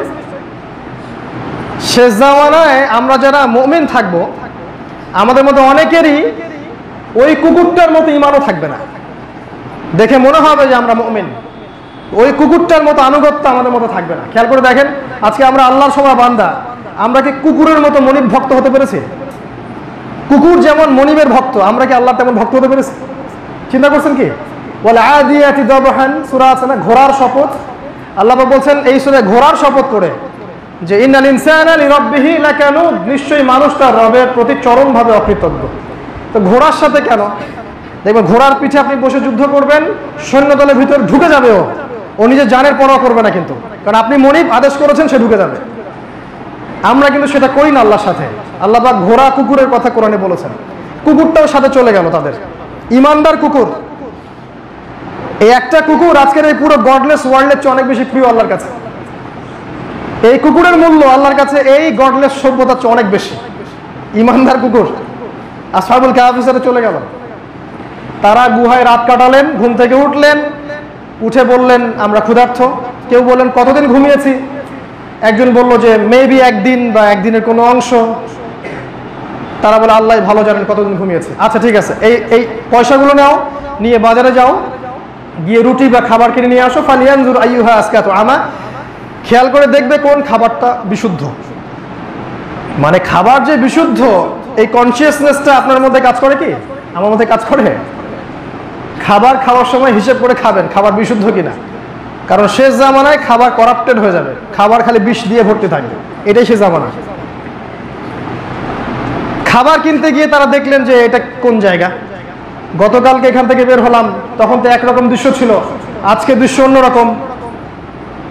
যাই হোক, তারা রুটি কিনতে চাইলেন, পয়সা দিলেন, পয়সা নিয়েই তো তাকে গ্রেপ্তার করা হলো। এই পয়সা কোথায় পেলেন? এই পয়সা আজকে থেকে 300 বছর আগের পয়সা। তাদের মাথা খারাপ, আমরা গতকালকে এখান থেকে বের হলাম আর এই বেটা বলে 300 বছর আগের পয়সা। আরে আমরা এখানকার মন্ত্রী মিনিস্টারের ছেলে, কি আমি পাগল হয়েছি না স্বপ্ন দেখতেছি আর কি। এটা নিয়ে একটা মেসাকার অবস্থা সৃষ্টি হলো ওখানে। শেষমেশ দারোগা আসলো, চলো তোমাদেরকে আদালতে যাওয়া হবে, চলো। আদালতে গিয়ে দেখে যে এই বাচ্চা তো সেই বাচ্চা না, যেই বাচ্চা আমাদের পিতা আমাদের চাচা, এ তো অন্য কেউ, এইসব দাকিয়ানুস না, এ অন্য কেউ। তখন তাদের বোধোদয় হলো সেই ব্যক্তির যে না, মনে হয় কিছু একটা সমস্যা আছে, হয় আমি স্বপ্ন দেখতেছি, না হলে আমি পাগল হয়ে গেছি, না হলে অনেক সময় চলে গেছে, কিছু একটা হয়েছে। তো এই বাচ্চা তাদেরকে মনে করিয়ে দিল যে আজকে থেকে অনেক বছর আগে আমরা শুনেছিলাম যে কয়েকজন যুবক এই এলাকা থেকে চলে গেছে ইমানের কারণে, তাওহীদের কারণে। তোমরাই কি সেই যুবক? তোমার বাকি সাথীরা কোথায়? সে বলল, হ্যাঁ আমার বাকি সাথীরা আছে গুহার মধ্যে। এই বাচ্চা কিন্তু তাওহীদপন্থী ছিল। এই 300 বছর পরের যে সভ্যতা, এই সভ্যতা কিন্তু ওই গডলেস না, শিরকি সভ্যতা না, বরং এরা আল্লাহকে বিশ্বাস করে, শুধু একটা কনসেপ্টে বিশ্বাস করে না, সেটা হলো আল্লাহ পাক মৃত্যুর পরেও মানুষকে পুনরুত্থান ঘটাতে পারেন, এইটাতে তারা বিশ্বাসী না।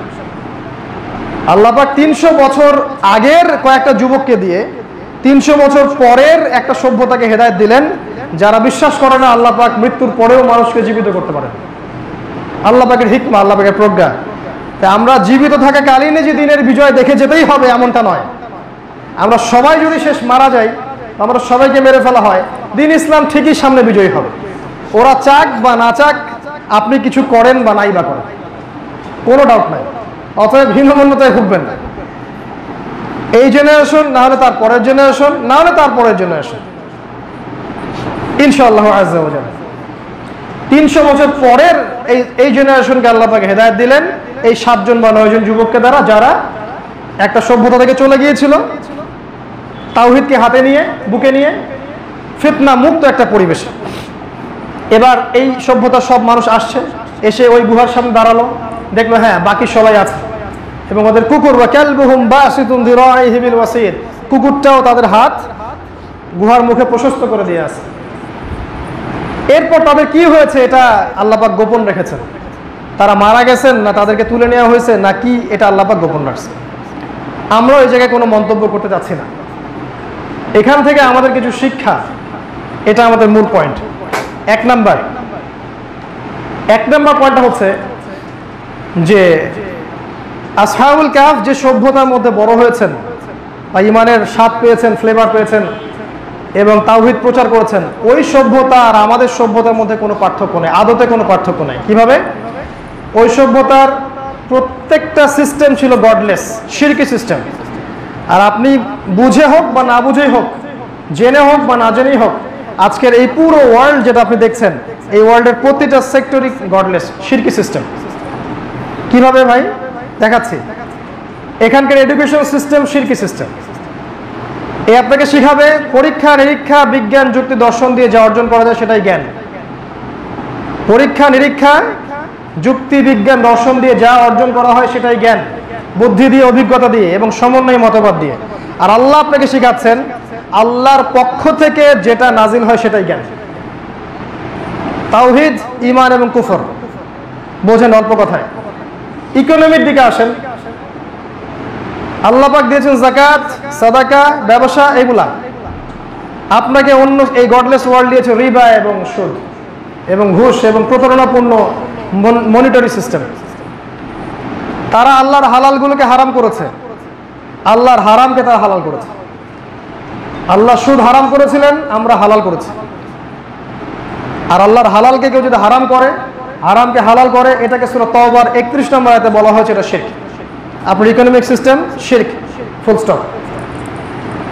আপনার মিডিয়া, এটা আমার বোঝানোর প্রয়োজন নাই, আপনারা সব ভালো করে জানেন, এটা হচ্ছে শিরকের আকরা। এটা দিয়ে শিরকি মতবাদগুলো ছড়িয়ে দেওয়া হয়েছে, ব্রেইন ওয়াশ করা হয়েছে মানুষের। 5টা দিন বা 7টা দিন যদি ওরা প্রচার করে যে আগামী 10 বছরের মধ্যে মানুষ আর পৃথিবীতে থাকবে না, সবাই চাঁদে গিয়ে থাকবে, মানুষ বিশ্বাস করে ফেলাবে হ্যাঁ এটাই মনে হয় সত্য, এটাই মনে হবে আসলে, চলো আমরা এই প্রিপারেশন নেই, টাকা পয়সা জমাই। এমনভাবে সাইকোলজিক্যাল ডমিনেন্স তারা করেছে, একটা জিনিস প্রচার করতেই থাকবে, মানুষ বুঝে নেবে হ্যাঁ আসলে এটাই মনে হয়। আমাদের মুসলিমদেরকে বিশ্বাস করানো যায় না যে ভাই আমরা মৌলবাদী নই, আমরা সন্ত্রাসী নই, আমরা জঙ্গি নই, আমরা সাধারণ মানুষ। এটা মুসলিমদেরকে এখন গেলানো যায় না, ধরে নিছে যে এরকম এরকম থাকলে এরা এই। কে করছে কাজটা? এটা মিডিয়া করছে সম্পূর্ণ উদ্দেশ্য প্রণীতভাবে। এটা শিরকি সিস্টেম। আপনি ইয়াতে আসেন, আপনি সোশ্যাল সামাজিক ব্যাপারগুলোতে আসেন, সামাজিক ব্যাপারগুলো যেগুলো দেখছেন আপনার যে বিয়ে বার অনুষ্ঠান, সামাজিক কালচার, সামাজিক কৃষ্টি, দিবস টিবসগুলা, ঢাকঢোল, ডুবি তবলা যা দেখছেন টোটালি শিরক, কুফর। পলিটিক্সে যান আপনি, সেখানে দেখ জনগণের শাসন, সেকুলারিজম, কমিউনিজম, ডেমোক্রেসি এবং ন্যাশনালিজম, ভাইয়ে ভাইয়ে বিভক্তি, প্রত্যেকটা সিস্টেম দাঁড়িয়ে আছে অন দ্য ফান্ডামেন্টাল অফ শিরক। এক কথা এটা কিন্তু বাংলাদেশের সমস্যা বলছি না, ভুল বুঝবেন, এটা বাংলাদেশের সমস্যা না, এটা পুরো ওয়ার্ল্ডের সমস্যা। এই পুরো ওয়ার্ল্ডটাকে গ্লোবালাইজেশন করা হয়েছে। গ্লোবালাইজেশন একটা সমস্যা শুধু একটা দেশের মধ্যে সীমাবদ্ধ না, এই সমস্যা পুরো ওয়ার্ল্ডের প্রতিটা দেশেরই সমস্যা। এই বিশ্ব নিয়ন্ত্রণ তাহলে কাদের হাতে? যারা চায় পুরো বিশ্বটাকে শিরকি আগ্রাসনে ছড়িয়ে দিতে। আর শিরকি আগ্রাসনে ছড়ালে তাদের লাভটা কি? তারা আপনাকে আল্লাহ বাদ দিয়ে অন্য একজনের ইবাদত করতে বাধ্য করবে, যে সামনে বের হবে মাসিহুদ দাজ্জাল। এই সূরা আপনাকে দাজ্জাল থেকে বাঁচাবে, এই সূরাই আপনাকে দাজ্জাল থেকে বাঁচাবে। ওই দাকিয়ানুস বাদশার যে সভ্যতা, গডলেস সিস্টেমগুলো এবং এখনকার এই বিশ্বের গডলেস সিস্টেম একেবারে টোটালি সেম, কোনো রকম পার্থক্য নাই, বরং এখন আরো বেশি অ্যাডভান্সড আছে। ওই সময় কি করলেন আল্লাহ পাক? কিছু যুবককে আল্লাহ পাক হেদায়েত দিলেন, সুসংবাদ যুবকদের জন্য। এরকম গডলেস সিস্টেমের মধ্যেও আল্লাহ পাক বেছে বেছে, বিশ্বাস করেন আল্লাহ পাক যে আপনাকে হেদায়েত দিয়েছেন, আপনার নাম, আপনার বাবার নাম, আপনার দাদার নাম, আপনার বংশ, আপনার পরিণতি আল্লাহর কাছে লাওহে মাহফুজে লেখা আছে। কিন্তু আল্লাহ পাক এমনি এমনি আপনাকে হেদায়েত দেন নাই। আল্লাহ পাক এমনি এমনি আপনাকে একটা সাধারণ মানুষ থেকে পাবলিক ফিগার বানান নাই। আল্লাহ পাকের কোনো প্ল্যান আছে আপনাকে নিয়ে। আল্লাহ পাক এমনি এমনি আপনাকে জেলে ঢোকান নাই, কোনো না কোনো প্ল্যান আছে আপনাকে নিয়ে। আল্লাহ পাকের এমনি এমনি আল্লাহ পাক কিছুই করেন না, প্রত্যেকটা বিষয়ের পিছনে কারণ আছে। এই যে অল্প কিছু যুবককে আল্লাহ পাক হেদায়েত দিলেন, শেষ জামানাতে এসেও, এই কিয়ামতের আলামতপূর্ণ সমাজে এসেও আপনি দেখবেন, যেখানে যাবেন সেখানে দেখবেন যুব সমাজে রেভলিউশন হচ্ছে। ওরা যত আক্রমণ করবে ইসলামের বিরুদ্ধে, তত বেশি যুবক ইসলামের দিকে আসবে। আপনি বয়স্কদেরকে বেশি পাবেন না। কয়েক শ্রেণীর মানুষের পিছনে মেহনত করে খুব একটা লাভ নাই। একটা হচ্ছে বুড়ারা, যারা মনে করেন না কিছু, আমরা ওই সেন্সে বলি নাই, যারা অনেক লম্বা সময় একটা কিছু লালন করে আসছে, হঠাৎ করে তারা এদিকে আসতে চায় না, সত্য রিসিভ করতে চায় না। 2 নম্বর শ্রেণী ওলামায়ে কেরাম, তারা মনে করে আমরা ওয়ার্ল্ডের সব জানি, আমার জ্ঞান চূড়ান্ত, আমাকে আবার এই পিচ্ছি কি বুঝ দিতে আসতেছে, ওরা এটা মনে করে। এবং এই এই এই অহংবোধটার কারণে দেখবেন যে আরো যে পড়াশোনা করে আরো সমৃদ্ধ হওয়ার সুযোগটা ছিল, এটা নষ্ট হয়ে যায়। কিন্তু একজন জ্ঞানী ব্যক্তির আচরণটা এমন থাকবে যে আমি পড়তেছি, মাশাআল্লাহ, জানার চেষ্টা করতেছি, হ্যাঁ আমার মধ্যে ভুল হচ্ছে, ঠিক আছে, ফাইন, আপনি আমাকে আমার ভুলগুলো ধরিয়ে দেন, ভালোবাসার সাথে ধরিয়ে দেন, বলেন এই পয়েন্টে ভুল হয়েছে, এগুলো কারেকশন করলে আরো বেশি ভালো হয়, আমরা মাথা পেতে নিব, কোনো সমস্যা নেই, কোনো সমস্যাই নেই। কারণ আমরা মনে করি কোনো মানুষ 100% পারফেক্ট হতে পারে না। আপনি দেখবেন এই জায়গায় হেদায়েত খুব কম মানুষ পায়। আরেকটা শ্রেণী আছে যাদের পিছনে মেহনত করে খুব একটা লাভ নাই, এটা হলো নাস্তিক শ্রেণী। এই কয়েকটা শ্রেণীর পিছনে বেশি মেহনত করে লাভ হয় না, যুবকদের দিকে মেহনত করে লাভ হয়। এই জন্য দেখবেন যারা ইসলামের এন্টি শত্রু, তারাও যুবকদের পিছনে মেহনতটা বেশি করে, এবং মুসলিম যুবকদের বিরুদ্ধেও মেহনতটা বেশি করে। কথা বোঝেন? তারা ওদের যে যুব সমাজ, ওদের জন্য মেহনতটা বেশি করে, আর মুসলিমদের যুব সমাজ যুবতীদের পিছনে মেহনতটা বেশি করে। উল্টা দিকে কিভাবে একটা মুসলিম যুবককে মাদক খাওয়ানো যাবে, এর প্ল্যান তারা 50 বছর ধরে করে। কিভাবে এই যুব সমাজকে পর্নোগ্রাফির মধ্য দিয়ে ইন্টারনালি ধ্বংস করা যায়, এই প্ল্যান তারা 70 বছর আগেই করছে। কিভাবে একটা যুব সমাজের মধ্যে আপোষে রাজনৈতিক মারামারি লাগিয়ে দিয়ে একটা উম্মাকে বিভক্ত করে ফেলা যায়, এটা ওরা আগেই করে ফেলছে। এর বাইরে যে যুবকরা দিন শিখতে চাবে, এদেরকে কিভাবে অথর্ব বানানো যায়, পড়াশোনার দিক থেকে অথর্ব বানানো যায়, এটাও তারা করে ফেলছে। এরা প্ল্যান করে অনেক আগে থেকেই, বাট আল্লাহ পাক বলেছেন যুবকদেরকে আল্লাহ পাক হেদায়েত দিবেন। আম হাসিবতা আন্না আসহাবাল কাহফি ওয়ার রাকিম কানু মিন আয়াতিনা আজাবা। এর পরের আয়াতে আল্লাহ পাক বলেছেন ইয আওয়াল ফিতিয়াতু ইলাল কাহফ। হে নবী স্মরণ করুন যখন অল্প কিছু যুবক গুহায় আশ্রয় নিয়েছিল দ্বীন ঈমান বাঁচানোর জন্য। অল্প কিছু যুবক, ওই সময়কার বুড়া, ওই সময়কার আলেম, ওই সময়কার মানুষরা আশ্রয় নেয় নাই। অতএব যুগে যুগে, প্রত্যেক যুগে এবং শেষ জামানাতেও আল্লাহ পাক আবারও দেখবেন যুবকদের রেভলিউশন ক্রিয়েট করবেন এবং যুবকরা ইনশাআল্লাহ তাআলা ঈমান, তাওহীদ, আল্লাহ পথে দাওয়াত, জিহাদ সব দিকে এগিয়ে আসবে ইনশাআল্লাহ। এটা যুবকদের ক্ষেত্রে হবে ইনশাআল্লাহ, এটাতে কোনো ডাউট নাই। এরপর কি একটা বললাম গডলেস ওয়ার্ল্ড মিল আছে, পয়েন্ট নাম্বার 1। 2 নম্বর পয়েন্ট হচ্ছে এই ওয়ার্ল্ডের মধ্যেও যুবকদেরকে আল্লাহ পাক হেদায়েত দিবেন ইনশাআল্লাহ। হেদায়েত পাওয়ার জন্য কি লাগবে? একটা স্বচ্ছ মন, বাস, আর কিছু না।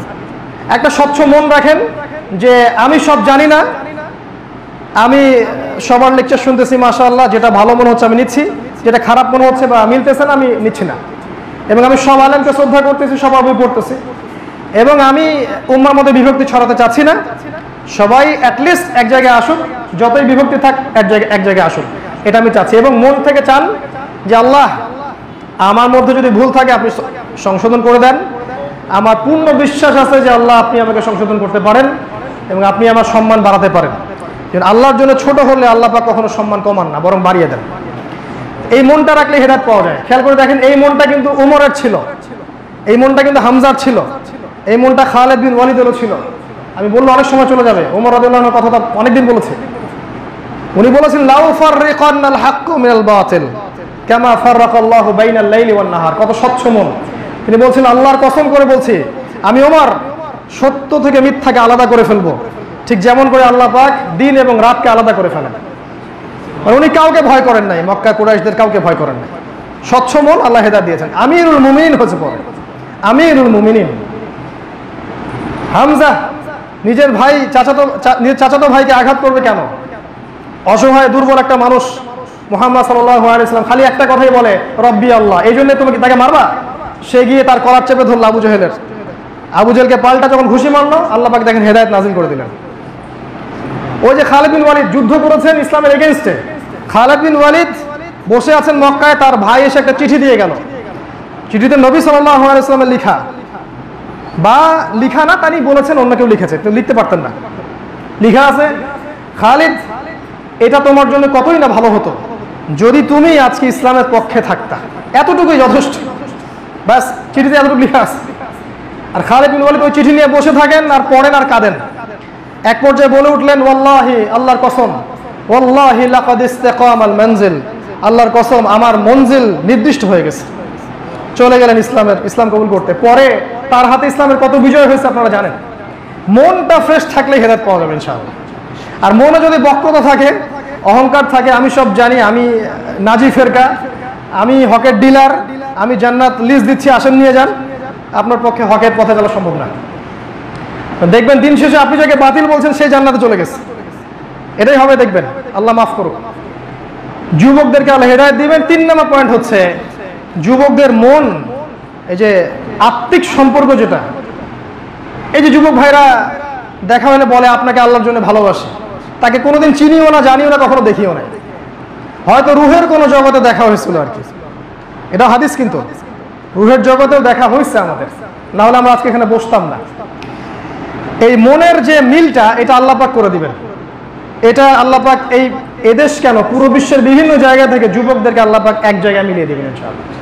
এটা দলিল সূরা কাহফে আছে। আল্লাহ পাক বলেন ওয়ারাবাতনা আলা কুলুবিহিম ইয কামু, আল্লাহ পাক তাদের মনগুলোকে একত্রে জুড়ে দিয়েছিলেন যখন তারা দাঁড়িয়ে গেল, সত্য নিয়ে দাঁড়িয়ে গেল এবং বলল ক্বাল রাব্বুনা রাব্বুস সামাওয়াতি ওয়াল আরদ, আমাদের রব আল্লাহ, তিনি আসমান সমূহের রব, জমিনের রব, আমরা তাকে ছাড়া কাউকে ডাকবো না, যদি ডাকি তাহলে আমরা নিঃসন্দেহে একটা গর্হিত কাজ করব। এই মিল, দিনের যে মহব্বত, এটা আল্লাহ পাক তৈরি করে দিবেন ইনশাআল্লাহ। 4 নাম্বার পয়েন্ট হচ্ছে যে এরকম গডলেস ওয়ার্ল্ডে যখন এই যুবক শ্রেণী বা হকপন্থীরা দিনের দাওয়াতি কাজ করতে থাকবে, তারা এই সমাজে টিকতে পারবে না। এটা মেনে নিয়েই আপনাকে আগাতে হবে, আপনি টিকতে পারবেন না। কারণ বাতিলরা আজকে এত বেশি শক্তিশালী, তাদের পলিটিক্যাল পাওয়ার আছে, তাদের মিলিটারি ডমিনেন্স আছে, তাদের অস্ত্রশস্ত্র আছে, মিডিয়া আছে, প্রযুক্তি আছে, ইকোনমিক বেস আছে, ব্যাংকস আছে। ওরা চাইলে দিনকে রাত করতে পারে, রাতকে দিন করতে পারে। একটা নির্দিষ্ট সময় পর্যন্ত আল্লাহ পাক এদেরকে ছাড় দিয়ে রাখছেন, একটা নির্দিষ্ট সময় পর্যন্ত আল্লাহ পাক এদেরকে ছাড় দিয়ে রাখছেন। এই সময়টুকুতে আপনি তাকে কিছু করতে পারবেন না। আমরা যা করছি এটা হচ্ছে একটা প্রতিরোধ বা প্রতিবাদ বা হক প্রচার, এতটুকুই। কিন্তু আলটিমেটলি আপনি ওর কোনো ক্ষতি করতে পারবেন না। আসহাবুল কাহফও পারেন নাই, ইব্রাহিম আলাইহিস সালামকে চলে যেতে হয়েছে, আমাদের নবী সাল্লাল্লাহু আলাইহি ওয়াসাল্লামও মক্কা থেকে চলে গেছেন, মক্কায় তিনি পারেন নাই, মদিনায় গিয়ে তারপর করতে হয়েছে। এটা মেনে নেওয়া উচিত। আসহাবুল কাহফ তারাও পারলেন না শেষ পর্যন্ত। কি করলেন? তারা ওই সমাজ থেকে চলে গেলেন। আর আপনার নবী মুহাম্মদ সাল্লাল্লাহু আলাইহি ওয়াসাল্লাম বলেছেন, শেষ জামানায় মুমিনের ঈমান ধরে রাখা হাতের মধ্যে জ্বলন্ত অঙ্গার ধরে রাখার মতো হবে। সকালে কেউ মুমিন থাকবে, বিকালে কাফের হয়ে যাবে, বিকালে মুমিন থাকবে, সন্ধ্যায় সকালে আবার কাফের হয়ে যাবে। মানুষ দিনকে তার দুনিয়ার বিনিময়ে বিক্রি করে দিবে। নবীজি বলেছেন, এই যুগে একজন মুমিনের শ্রেষ্ঠ সম্পদ হবে কিছু গবাদি পশু, কিছু জমি জমা, আপনার এই যে সোনা এবং রূপা, এগুলোর কথা হাদিসে আসছে। এগুলো নিয়ে একজন মুমিন ব্যক্তি পাহাড়ি এলাকায় গিয়ে পলায়ন করবে। ইয়াফিরুনা শব্দটা হচ্ছে তারা পালাবে, দিন নিয়ে পালিয়ে যাবে। ফিতনাময় সমাজে আপনি আর থাকতে পারবেন। এই জন্য আমরা যে বলেছি যে প্রত্যন্ত জায়গাগুলোতে গিয়ে ছোট ছোট মুসলিম কমিউনিটি গড়ে তুলে সেখানে থাকেন, এটা একটা অপশন। আপনি যদি দিন নিয়ে থাকতে চান, সার্ভাইভ করতে চান, আগামী প্রজন্মকে বাঁচাতে চান, আপনার আমার সামনে এরকম একটা অপশন ছাড়া আসলে কোনো অপশন দেখি না। কারণ এই শহরগুলোতে আমরা থাকলে আমাদের ধ্বংসকেও ঠেকাতে পারবো না। এই যে ভাইরাস আপনাকে আটকে দিয়েছে, ট্র্যাপড আপনি এখন। মানুষ কত বোকা, মানুষ মনে করছে যে দফায় দফায় মহামারী আসতেছে। মাশাআল্লাহ, এরকম অদ্ভুত মহামারী তো ইতিহাস কখনো দেখে নাই। আর আমরা সন্দেহের চোখে তাকাচ্ছি, এই মহামারীতে ইসরায়েল রাইজ করতেছে। আমরা তো ওর দিক থেকে সন্দেহের চোখটা ফিরাতে পারি না। এই মহামারীতে ও খুব রাইজ করতেছে, মাশাআল্লাহ, আর সারা ওয়ার্ল্ড স্থবির হয়ে গেছে। এটা আবার কি ধরনের মহামারী? আসে আবার ভালো হয়ে যায়, আবার আসে আবার ভালো হয়ে যায়, আবার আরো বেশি বেগে আসে। শোনেন, অন্ধ মানুষদেরকে ধোঁকা দেওয়া কঠিন। যাদেরকে আল্লাহ পাক আল্লাহর নূর দিয়েছেন তাদেরকে আপনারা ধোঁকা দিতে পারবেন না। আমরা খুব ভালো করেই জানি এর পিছনের এজেন্ডা কি। এই শহর কেন্দ্রিক জীবন ব্যবস্থা আপনাকে ট্র্যাপটে ফেলে দিবে। বাসা থেকে বের হবেন, জেনা, পর্নোগ্রাফি, মাদক, শিরিক, সবকিছুতে আপনি ইনভলভ হয়ে যাবেন, আপনি চাইলেও বা না চাইলেও। যদি মনে করেন এর মধ্যে থেকেও আমি ঈমান আমল রিস্টোর করতে পারবো, তাহলে এটা একটা বোকামি হবে। ওই মানুষটা কতই না ভালো আছে যারা ছোট ছোট কমিউনিটি করেছে এবং প্রত্যন্ত জায়গাগুলোতে তারা তাদের খাবার উৎপন্ন করছে, চাষাবাদ করছে, তাদের ছোট স্কুল আছে, ছোট মাদ্রাসা আছে, 100টা পরিবার 200টা পরিবার মিলে বসবাস করছে। তারা রাষ্ট্রবিরোধী কোনো কাজ করছে না, রাষ্ট্রবিরোধী কোনো কাজ তারা করছে না, তারা শান্তিতে খালি দিনটা পালন করতে পারছে। একটা গ্রামের পরিবেশ, ছোট্ট একটা গ্রামের পরিবেশ প্রত্যন্ত জায়গায়, সেটা কি এই শহরি পরিবেশের চেয়ে বেশি ফিতনামুক্ত নয়? আমি বলছি না পুরোপুরি ফিতনামুক্ত, এটা বলছি না। প্রত্যেকটা গ্রামে এখন এনজিও চলে গেছে, সুদ চলে গেছে, কিন্তু তুলনামূলক আপনি অনেকটা ফিতনামুক্ত পরিবেশ তৈরি করতে পারতেন। আর যদি শহরেই থাকতে হয় তাহলে কমিউনিটি গড়েই থাকতে হবে, একটা কমিউনিটি নিয়ে থাকতে হবে, একা একা আপনি থাকতে পারবেন না। আসহাবুল কাহফ এই কাজটাই করেছিলেন। তারা চলে গিয়েছিলেন অন্য একটা জায়গায়, তারা আলাদা থাকতে চেয়েছিলেন, কিন্তু রাস্তায় তারা বিশ্রাম নেন এবং গুহার মধ্যে ঘুমিয়ে পড়েন। এখানে একটা বিষয় আছে যে হিজরত ইসলামের একটা অংশ, এটা আপনি মাথায় রাখেন। হিজরতও করতে হতে পারে দিনের জন্য। যখন আপনি দিনের পথে দাওয়াতি কাজ করবেন, আল্লাহর দিন প্রতিষ্ঠার চেষ্টা করবেন, জরুরি নয় যে আপনি যে এলাকায় থাকছেন, যে এলাকায় বসবাস করছেন, এখানেই দিন কায়েম করতে হবে, এমনটা নয়। আল্লাহ পাক চাইলে সাইবেরিয়াতেও দিনই খেলাফত কায়েম করতে পারেন, মিশরে পড়েন, তুরস্কে পড়েন, সিরিয়ায় পড়েন, আর আল্লাহ পাক করে দেখাবেন আফগানিস্তানে এবং জেরুজালেমে। এটা আল্লাহ পাক করে দেখাবেন ইনশাআল্লাহ, এবং জেরুজালেম থেকে সেটা ছড়িয়ে পড়বে সারা ওয়ার্ল্ডে। তা আমি বলিনি, রাসূল সাল্লাল্লাহু আলাইহি ওয়াসাল্লাম বলেছেন। হিজরত, তারা হিজরত করেছেন, এটা মাথা রাখেন। আরেকটা কি শিক্ষা দেখেন, আসহাবুল কাহফ দাওয়াত চেষ্টার সাথে সাথে দোয়াও করেছিলেন। কি দোয়াটা? রব্বানা আতিনা মিন লাদুনকা রাহমা ওয়া হাইয়্যি লানা মিন আমরিনা রাশাদা। হে আল্লাহ, আপনার পক্ষ থেকে আমাদেরকে রহমত দান করুন এবং আমাদের সমস্ত কাজগুলোকে আপনি গুছিয়ে দিন। মানে শুধু চেষ্টা করেও কাজ হবে না যতক্ষণ না আমরা আমাদের রুজুটাকে আল্লাহর দিকে দিচ্ছি। আমাদের একজন বলেছেন আজকে সকালেই আমাকে যে আমাদের সমস্ত দেশের মানুষের, এই মুসলিম উম্মার, এই দেশের মুসলিম উম্মার উচিত সবার আগে আল্লাহর কাছে তওবা করা। আমাদের উচিত আল্লাহর কাছে খালেস মনে আগে তওবা করা, আল্লাহ দিনের আমানত আমরা রক্ষা করতে পারি নাই, আমাদেরকে মাফ করে দাও এবং আমাদের ত্রুটিগুলোকে তুমি মিটিয়ে দাও, আমাদেরকে শক্তিশালী করো, তারপরে কিছু করতে পারবেন। আমাদের প্রতি আল্লাহ পাক অসন্তুষ্ট না হলে আমাদের আজকে অবস্থা হতো না। নিশ্চয়ই আমরা এমন কিছু করেছি যার ফলে আমাদের উপর আল্লাহ পাকের গজব চেপে আসছে, কোনো সন্দেহ নেই। এটা শুধু পরীক্ষায় না, এটা গজবও বটে। উম্মার এই বিভক্তি আমাদের গজব, আমাদের হীনমন্যতা আমাদের গজব, আমাদের দুনিয়া, যে দুনিয়ার বিলাসিতা, খালি গরুর লেজ ধরে থাকা, দুনিয়া দুনিয়া দুনিয়া। আর এক শ্রেণীর ওলামায়ে কেরামের তো সমস্যা 3 জায়গায়, মাথায় চিন্তার সমস্যা, পেটে মানে হচ্ছে দুনিয়ার পেট পূজার সমস্যা, আর একটা বুকে ভয়, হক কথা বলতে ভয় পায়। এই সমস্যার জর্জরিত এই জায়গায় আমাদের উচিত আগে তওবা করা আল্লাহর কাছে। একজন এই কথা বলেছেন সকালবেলা, আমি তার মেসেজটা দিয়ে দিলাম। তো হিজরত একটা পার্ট, আসহাবুল কাহফ দোয়া করেছেন, শুধু চেষ্টা করেছেন তা নয়, আমাদের দোয়া করা উচিত। 6 নম্বর, এটা 5 নম্বর। 6 নম্বর দেখেন, তারা যখন ঘুমিয়েছিলেন, আল্লাহ পাক বলছেন তারা যখন ঘুমিয়েছিল আমি আল্লাহ তাদের পাশ পরিবর্তন করাতাম ফেরেশতাদেরকে দিয়ে। তারা ঘুমিয়ে আছে 300 বছর। দেখেন, আপনি যদি 10 বছর ঘুমিয়ে থাকেন, আপনার নখ বড় হবে, চুল বড় হবে না? আসহাবুল কাহফের নখও বড় হয়নি, চুলও বড় হয়নি। খালি ঘুম থেকে উঠে তারা বলেছে আমরা ক্ষুধার্ত, বাজারে যাও, একটু খাবার নিয়ে আসো। এখানে একটা দলিল আছে, আল্লাহ পাক নিঃসন্দেহে তাদেরকে অন্য একটা টাইম ফ্রেমের মধ্যে রেখেছিলেন, যেটা এই পৃথিবীর টাইম ফ্রেমের মতো ছিল না। যাই হোক, সেটা বিতর্কের ব্যাপার। আসহাবুল কাহফ যখন ঘুমিয়েছিলেন, আল্লাহ পাক তাদের পাশ পরিবর্তন করিয়েছেন। এখান থেকে দলিল হচ্ছে, আমরা যদি সত্যিকার অর্থে আল্লাহর পথে থাকতে পারি, হকের পথে থাকতে পারি, আল্লাহ পাক চাইলে ঘুমের মধ্যেও আপনাকে সাহায্য করবেন ইনশাআল্লাহ। আল্লাহ পাক চাইলে ফেরেশতাকে নামিয়ে আপনাকে আমাকে সাহায্য করবেন ইনশাআল্লাহ তাআলা। এটা ইব্রাহিমের ক্ষেত্রেও হয়েছে। ওই যে নমরুদ ফেলে দিল আগুনে, জিবরাইল চলে আসলেন, কোনো হাজত আছে আমার কাছে? তিনি বললেন আমার কোনো হাজত নাই, হাসবি আল্লাহ ওয়া নি'মাল ওয়াকিল। ওই যে বদরের যুদ্ধ দেখেন, ফেরেশতা নেমে আসলো এবং তারা কাফেরদেরকে মারা শুরু করলো। উহুদের যুদ্ধের দিকে তাকান, নবীর 2 দিকে ফেরেশতা। আবু জেহেল তেরে আসতেছে নবীর দিকে, আসতে গিয়ে দেখলো সামনে আগুন, ফেরেশতারা দাঁড়ায় আছে। এমনকি যখন দাজ্জাল বের হবে, মক্কা মদিনা ঢুকতে পারবে না, ওখানে কি থাকবে? ফেরেশতা। আল্লাহ পাক ফেরেশতাদেরকে দিয়েও আপনাকে আমাকে হেল্প করতে পারেন, সাহায্য করতে পারেন, নুসরা নামাতে পারেন, যদি আমরা হকের পথে থাকি। আর না থাকলে ফেরেশতা কখনো নামবে না। বিগত 100 বছরে ফেরেশতা নামছে কিনা আল্লাহ ভালো জানেন। তবে হ্যাঁ, যে জায়গাগুলোতে আমাদের ভাইরা এই পশ্চিমার আগ্রাসনের বিরুদ্ধে দাঁড়িয়ে আছে, এখানে আল্লাহ পাক ফেরেশতা নামিয়ে হেল্প করেছেন। অনেকে এরকম অনেক মুজিজার কথা বলেছে আমাদের কাছে, আল্লাহ ভালো জানেন, আমাদেরকে বলেছে। আল্লাহু আ'লাম বিসওয়াব। আরেকটা কি দেখেন, আল্লাহ পাক সূর্যকে, তারা যখন ঘুমিয়েছিল, আল্লাহ পাক সূর্যটাকে ডান দিক থেকে উঠাতেন আর বাম দিকে ডুবাতেন, যাতে সূর্যের কিরণ তাদের চোখের মধ্যে না লাগে। আসহাবুল কাহফের এখানে কি দলিল?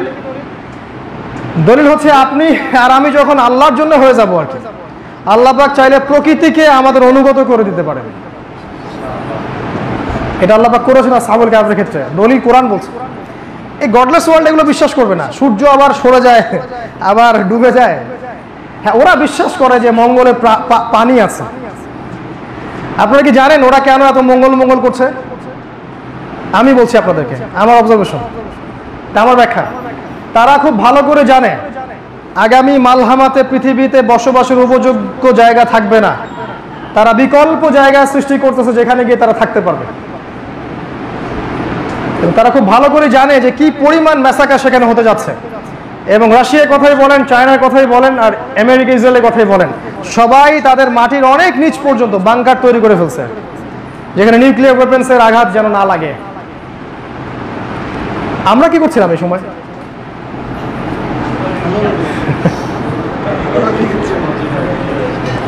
দেখেন, নিজেদের সমস্যাগুলো বলতে হয় কেন? যাতে করে আমরা আমাদের অবস্থানটা স্পষ্ট করতে পারি যে আমরা আসলেই সেই জায়গায় নাই যেখানে আমরা দাবি করছি। আল্লাহ পাক বোঝার তৌফিক দান করুন। আসহাবুল কাহফ ঘুম থেকে উঠলেন, এটা 8 নাম্বার। ঘুম থেকে উঠেই তিনি বললেন খাবার নিয়ে আসো, খেয়াল করে দেখবা কোন খাবারটা ভালো। এখানে দলিল হচ্ছে দাজ্জালের যুগে খাবার করাপ্টেড হয়ে যাবে, খাবার আপনি বিশুদ্ধ খাবার পাবেন না। এখন এই যুগে আপনি দেখেন কয়টা ফ্রেশ খাবার আপনি খুঁজে পাবেন।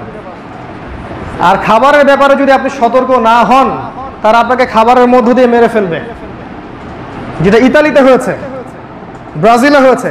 ওদের ফুড হ্যাবিটগুলো দেখবেন, ওদের ফুড হ্যাবিটগুলো দেখবেন এত দুর্বল ফুড হ্যাবিট যে ভাইরাস সামান্য সর্দি জ্বরে সব মারা গেছে। কিন্তু সেম ভাইরাস আমাদের দেশে কতগুলো মানুষ মারা গেছে, কারণ আমরা কষ্ট সহিষ্ণু জাতি ওদের চাইতে বেশি। বিষয়গুলো বোঝার ব্যাপার আছে। খাবারের ব্যাপারে সচেতন থাকেন, স্পেশালি বাচ্চাদের খাবার। বাচ্চাদেরকে কোনো বাইরের খাবার দিবেন না, নিজেরাও খাবেন না, বাচ্চাদেরকেও দিবেন না। বাসায় খাবার তৈরি করে খাবেন, ফ্রেশ খাবার খাবেন, একদম রুট লেভেল থেকে খাবার নিয়ে আসবেন, সেটা খাবেন। এর জন্য অবশ্য কৃষিভিত্তিক অর্থনীতির বিকল্প কোনো অবস্থা নাই। আল্লাহ পাক বোঝার তৌফিক দান করুন। আসহাবুল কাহফ 10 নম্বর পয়েন্ট, ওই যে কিছু পয়সা দিল, কিছু পয়সা দিয়ে বলল যে বাজার থেকে খাবার নিয়ে আসো। প্রশ্ন আপনার কাছে আমার, আমি ইকোনমিক্সের স্টুডেন্ট, আমাদেরকে পড়ানো হয়েছে ইকোনমিক্স কয়েক বছর, বেশ কয়েক বছর। তাদের মুদ্রাটা কেমন ছিল যেটা 300 বছর পরেও তার মান হারায় নাই? মুদ্রার মানকে আমরা ইকোনমিক্সের ভাষায় বলি ইন্ট্রিনসিক ভ্যালু, মানে অন্তর্নিহিত মান। একটা কিছু আপনারা হয়তো বুঝবেন যারা ইকোনমিক্স পড়েছেন, অন্তর্নিহিত মান। তাদের কাছে এমন একটা পয়সা ছিল যে পয়সার মানটা 300 বছরও কমে যায় নাই। আপনার কাছে যে মানি আছে, যে ইলেকট্রনিক মানিগুলো এবং এই যে পেপার মানিগুলা আপনার পকেটে আমার পকেটে, এই মানিগুলোর ভ্যালু কি 300 বছর পর্যন্ত থাকবে কিনা? তাহলে আল্লাহ যে মানির কথা বলছেন কোরআনে আর আমরা যে মানি দেখছি, এটা কি সেম হলো? আচ্ছা, খিজির আলাইহিস সালাম যে দেয়ালটাকে নির্মাণ করলেন তার নিচে গুপ্তধন ছিল। হয়তোবা ওই 2 এতিম বাচ্চার বাবা মা মারা গেছে 500 বছর আগে, বা সরি বেশি বলে ফেললাম, 100 বছর আগে বা 50 বছর আগে, কিন্তু ওই গুপ্তধনের মান কমে যায় নাই। খিজির আলাইহিস সালাম সেটাই নির্মাণ করে দিলেন, এটা বড় হয়ে ওরা যখন পাবে তখন যেন সেটাকে ভালো কাজে লাগাতে পারে। ইউসুফ আলাইহিস সালামকে বিক্রি করা হচ্ছে কি দিয়ে? দিরহাম। আচ্ছা, সূরাতুল আল ইমরানে আল্লাহ পাক কি বলছেন? ইহুদিদের মধ্যে এমন মানুষ আছে যার কাছে একটা দিনার রাখলে সে তোমাকে সেটা ফিরিয়ে দিবে, কিন্তু যদি এমনও মানুষ আছে যার কাছে একটা পাহাড় পরিমাণ তুমি কিনতার রাখো, অনেকগুলো দিনার রাখো, সে তোমাকে ফিরিয়ে দিবে না। এই যে দিনার, এই যে দিরহাম, ইসলামিক কারেন্সির কথা আল্লাহ পাক কোরআনে বলছেন, এর বেসটা কি? বেসটা হচ্ছে এর মধ্যে এমন একটা পদার্থ থাকবে যেটার মান, অন্তর্নিহিত মূল্য কখনো কমে যাবে না, বরং বাড়বে। একটা গোল্ড কয়েনের মান কি কমে যায় না বাড়ে? আপনার টাকার মান কমছে, টাকার মান কমছে মানে জীবনযাত্রার মান বাড়ছে, তাই না? আপনি আজকে 5 লক্ষ টাকা ব্যাংকে রেখে দিলেন বা আপনার বাসায় রেখে দিলেন, আর আমাদের আরেক ভাই ফিরোজ ভাই, তিনি 5 ভরি সোনা বাসায় রেখে দিলেন। ফিরোজ ভাই একটু বোকা টাইপের মানুষ, আপনি খুব চালাক মানুষ। আপনি মনে করেছেন যে না, ক্যাশেই রাখতে হবে এই যুগে চলার জন্য। উনি মনে করেছেন, বোকা মানুষ, যে না আমি গোল্ডে রাখি, পরে ইনশাআল্লাহ এটা আমি কিছু করবো। তিনি পরের লাভ চাচ্ছেন, আপনি নগদ লাভ চাচ্ছেন না। 5 বছর পর দেখা গেল আপনার ওই 5 লাখ টাকাটা যখন বের করলেন, সেটা দিয়ে আপনি 3 ভরি সোনাও কিনতে পারছেন না। আর ফিরোজ ভাই সেই 5 ভরি সোনা তিনি যখন বের করলেন, দেখলেন সেটা বিক্রি করে তিনি 15 লাখ টাকা পাচ্ছেন 5 লাখ টাকার জায়গায়। তাহলে তার যে সম্পত্তির মানটা বাড়লো না, আপনারটা বাড়লো না, তারটা বাড়লো। এর কারণটা কি? কারণটা হচ্ছে আপনার অন্তর্নিহিত মান, ইন্ট্রিনসিক ভ্যালু। আর ইসলামে এমন কিছু বিষয়কেই মুদ্রা করা হয়েছে যেটা ইন্ট্রিনসিক ভ্যালু আছে বা অন্তর্নিহিত মান আছে, যেটা কারা তুলে দিয়েছে? এই ব্রিটিশ আমলে এসে, এই ব্রিটিশ আমলে আসার আগ পর্যন্ত এটাই ছিল, কিন্তু এই ব্রিটিশরা আসার পর ওদের যে পাউন্ড, ওদের ব্যাংকিং সিস্টেম, এটার মধ্য দিয়ে তারা সমস্ত গোল্ড কয়েন এবং সিলভার দিরহাম তুলে দিয়েছে ওয়ার্ল্ড থেকে। কাদের সম্পত্তি চষার জন্যে? আমাদের সম্পত্তি চষার জন্য। এবং যারা ওয়ান আইড পিপল, তাদের, আমাদের বাপদাদা, এই যে সাবকন্টিনেন্টের ওলামায়ে কেরাম, তখন কিন্তু তারা এটার প্রতিবাদ করেছিলেন। আজকে কোনো আলেমকে এটার প্রতিবাদ করতে দেখা যায় না, কথা বলতেই শোনা যায় না, মানে এটা যে কোনো সাবজেক্ট তার কাছে মনেই হয় না। অথচ দেখেন, এই তেল আমরা ওদেরকে দিচ্ছি, গ্যাস দিয়ে দিচ্ছি, সোনা দিয়ে দিচ্ছি, রূপাও দিয়ে দিচ্ছি, আর ওরা আমাদেরকে দিচ্ছে বোগাস একটা কাগজের ডলার্স। এই ডলারটা যখন পড়ে যাবে, আমেরিকা পড়ে যাবে, আর ডলারটা ফেলে দিবে ইসরায়েল। তারপর তার যে মুদ্রা সে লঞ্চ করবে উপরে। অলরেডি ইসরায়েল তার দেশে গোল্ড কয়েন লঞ্চ করেছে, আপনারা খবর জানেন কিনা আমি জানি। অচিরেই একটা সময় আসবে ইসরায়েল দেখবেন গোল্ড এবং সিলভার দিয়ে এক্সচেঞ্জ করতেছে। আচ্ছা, যদি মোহাম্মদ বিন সালমান, আমাদের কিছু ভাইয়ের আমিরুল মুমিনিন, মোহাম্মদ বিন সালমান, এবং তার অনুসারী না হলে আবার খারেজি হয়ে যাচ্ছে আমরা আর কি। যাই হোক, সে যদি পেট্রো ডলার সিস্টেমে তেল না দিয়ে গোল্ডের বিনিময়ে তেল দিত, উম্মার লাভ হতো না ক্ষতি হতো? যে আমেরিকাকে আমরা তেল দিব, ঠিক আছে, কোনো সমস্যা নাই, তেলের বিজনেস করবো আমরা, কোনো সমস্যা নাই, গলফ কান্ট্রির সবাই ওকে তেল দিব, বাট আমি ডলার নিব না, আমি আউন্সে আউন্সে সোনা নিব। এইটা চুক্তি করতে যাক, দেখি আমেরিকার কত সাহস আছে, করে নাকি? এতটুকু আমাদের বুদ্ধি আসলো না কেন আমি বুঝি না। কিন্তু এই বুদ্ধিটা রাশিয়ার থেকে আসছে, এই বুদ্ধি চায়নার থেকে আসছে। ওরা কিন্তু আর ওই বোগাস ডলার দিয়ে কেনাবেচা করতে চায় না, ওরা চায় আবার নতুন একটা কারেন্সি লঞ্চ করতে। দেখেন কয়দিন পর ওরা কারেন্সি লঞ্চ করবে। এই জিনিসগুলো যদি আমরা বলতে যাই তখন আমরা খারেজি হয়ে যাচ্ছি আর কি। কিন্তু এগুলো আমাদের জানা উচিত, অন্যথায় সত্য গোপন করার দায় আল্লাহ পাক আমাদেরকে ধরবেন। হয়তো আপনার কাছে সেটা জ্ঞান নাই, আপনি বলেন নাই, ইটস ওকে, কোনো সমস্যা নাই। বাট ইকোনমিক সেকশনে আমরা পড়াশোনা করেছি বলেই পেট্রো ডলার মনিটরিং সিস্টেম আমরা জানি, এবং এর মধ্য দিয়ে ওয়ার্ল্ড ব্যাংক এবং IMF আপনার টাকার মান নিয়ন্ত্রণ করে ফেলছে। টার্কির প্রাইম মিনিস্টার যদি বলে আগামীকাল খেলাফত কায়েম করবো, দেখবেন ওর টাকার মান ধাবাস করে পড়ে গেছে, এবং জনগণ রুটি কিনতে যাবে, 50,000 টাকা দিয়ে রুটি কিনতে হবে। ইন্দোনেশিয়া একটা রুটির দাম কত জানেন? ইন্দোনেশিয়া একটা রুটির দাম কত? অনলাইনে গিয়ে খোঁজ নিয়ে, কয়েক হাজার টাকা দিয়ে এক কাপ চা খেতে হবে। অনেক দেশ আছে ওয়ার্ল্ড, জানেন কেন? কারণ ওরা ওই সভ্যতার সামনে মাথা নত করে নাই, ভেনেজুয়েলা পর্যন্ত ওদের সামনে মাথা নত করে নাই, এই জন্য ওর প্রতি আগ্রাসন দেওয়া হয়েছে। এটা চলবে, এটা বুঝতে হলে আপনাকে ইকোনমিক্স পড়তে হবে এবং জায়নিস্টদেরকে বুঝতে হবে। ইউনাইটেড নেশনস বলেন, ওয়ার্ল্ড ব্যাংক, IMF বলেন, এরা সবাই একই সূত্রে গাথা। এরা উম্মার কল্যাণ চায় না কখনোই। এরা আমাদের বন্ধু নয়, এরা আমাদের শত্রু। কোরআন এটা আমাদেরকে বলেছে। আসহাবুল কাহফের এই সূরাতুল কাহফ আপনাকে দাজ্জাল থেকে বাঁচাবে। দেখেন এই সূরা আপনাকে কারেন্সির একটা হেদায়েত দিচ্ছে, কারেন্সি কাকে বলে। আর অনেক কথা ছিল, এটা বলতে আমি সময় পাবো না। এরপরে এই সূরার মধ্যে আরো আছে। এই সূরার মধ্যেই আপনি দেখবেন যে ওই যুলকারনাইনের কথা এসেছে, যিনি 2 মেরু জয় করেছেন। এখানে কি হেদায়েত? এখানে একটা ইন্ডিকেশন আছে, আখিরুজ্জামানে এমন একজন ব্যক্তি আসবেন যার হাত ধরে আল্লাহ পাক আবারও এই বিশ্বকে বিজয় দান করবেন। ইন্ডিকেশন আছে এখানে। তিনি নতুন যুলকারনাইন হিসেবে আসবেন, ইমামুল মাহদী এবং ঈসা আলাইহিস সালাম। তারা দুজন মিলে দেখবেন যুলকারনাইনের সেই আনফিনিশড মিশন, সারা ওয়ার্ল্ডকে যে রুল করার, ইসলামিক হুকুমতের আওতায় নিয়ে আসা, এটা করে দেখাবেন ইমামুল মাহদী এবং ঈসা আলাইহিস সালাম ইনশাআল্লাহ আযজা ওয়া জাল। এখানে আরো মানে হিন্টস আছে, ইয়াজুজ আর মাজুজ হবে এই পথে সবচেয়ে বড় বাধা। এবং ইয়াজুজ আর মাজুজ সম্পর্কে রাসূল সাল্লাল্লাহু আলাইহি ওয়াসাল্লাম অনেকগুলো হাদিসে বলে গেছেন যে তারা প্রচন্ড শক্তিশালী, ক্ষিপ্র গতি সম্পন্ন, এবং তাদেরকে ডমিনেট করা পসিবল হবে না। এদেরকে আল্লাহ পাক ধ্বংস করবেন। ইভেন ঈসা আলাইহিস সালাম পর্যন্ত এদেরকে ধ্বংস করতে পারবে না। তিনি গিয়ে একটা পাহাড়ে বা একটা গুহায় আশ্রয় নেবেন। ইয়াজুজ আর মাজুজের ধ্বংস হবে কিভাবে? ধ্বংস হবে একটা কীটের মাধ্যমে, আমরা যেটাকে বলি ভাইরাস। অতএব আরো মহামারী আসবে সামনে, আল্লাহ পাক ভাইরাস দিয়ে এদেরকে ধ্বংস করুন, ব্যাকটেরিয়াল কিট দিয়ে, ঘাড়ের মধ্যে ভাইরাস হবে। এই ভাইরাল অ্যাটাকটা এখন নতুন না, আবারও হবে সামনে ইনশাআল্লাহ। আর এরা কিন্তু কোনো জিন জাতি নয়, এরা কোনো দৈত্য দানব নয়। আমাদের কাছে ইয়াজুজ আর মাজুজ কথাটা শুনলে মনে হয় এরা হচ্ছে দৈত্য দানব মনস্টার, হলিউডের কোনো কিছু। এরা মানুষ, আদম সন্তান, এটাই ফুল স্টপ। এরা আদম সন্তান, দ্যাটস অল। ওরা কেমন কোথায় আছে না আছে এটা আল্লাহর কাছে ছেড়ে দেন, কিন্তু এরা আদম সন্তান। কোথায় দলিল? সহিহ বুখারী খোলেন, 4 বার হাদিস আসছে। আল্লাহ পাক আদম আলাইহিস সালামকে ডাকবেন, ডেকে বলবেন তোমার সন্তানদের মধ্য থেকে জাহান্নামীদেরকে আলাদা করে দাও। আদম আলাইহিস সালাম বলবেন কতজন?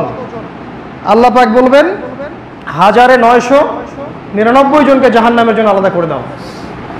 সাহাবীরা তো কান্নাকাটি শুরু করলেন। নবীজি বললেন ওই একজন হবে আমার উম্মার মধ্য থেকে বেশি, আর ওই 999 এটা হবে ইয়াজুজ আর মাজুজের মধ্য থেকে। তাহলে এরা কার সন্তান? আদম আলাইহিস সালামের সন্তান। কে যে একটা কনসেপ্ট দিয়ে রাখছে এরা হচ্ছে দৈত্য দানব, এসে পানি টানি সব খেয়ে ফেলাবে। পানি খাওয়ার অর্থ তো অন্য কিছু হতে পারে। নবীজি বলেছেন তারা যখন বের হবে, তাদের প্রথম দলটা যখন বের হবে, তখন তাবারিয়া হ্রদ বা সি অফ গ্যালিলির সমস্ত পানি তারা খেয়ে ফেলবে। আপনি গুগল সার্চ করে দেখেন তো এখন সি অফ গ্যালিলি কোন জায়গায় আছে, তাবারিয়া হ্রদটা কোন জায়গায়।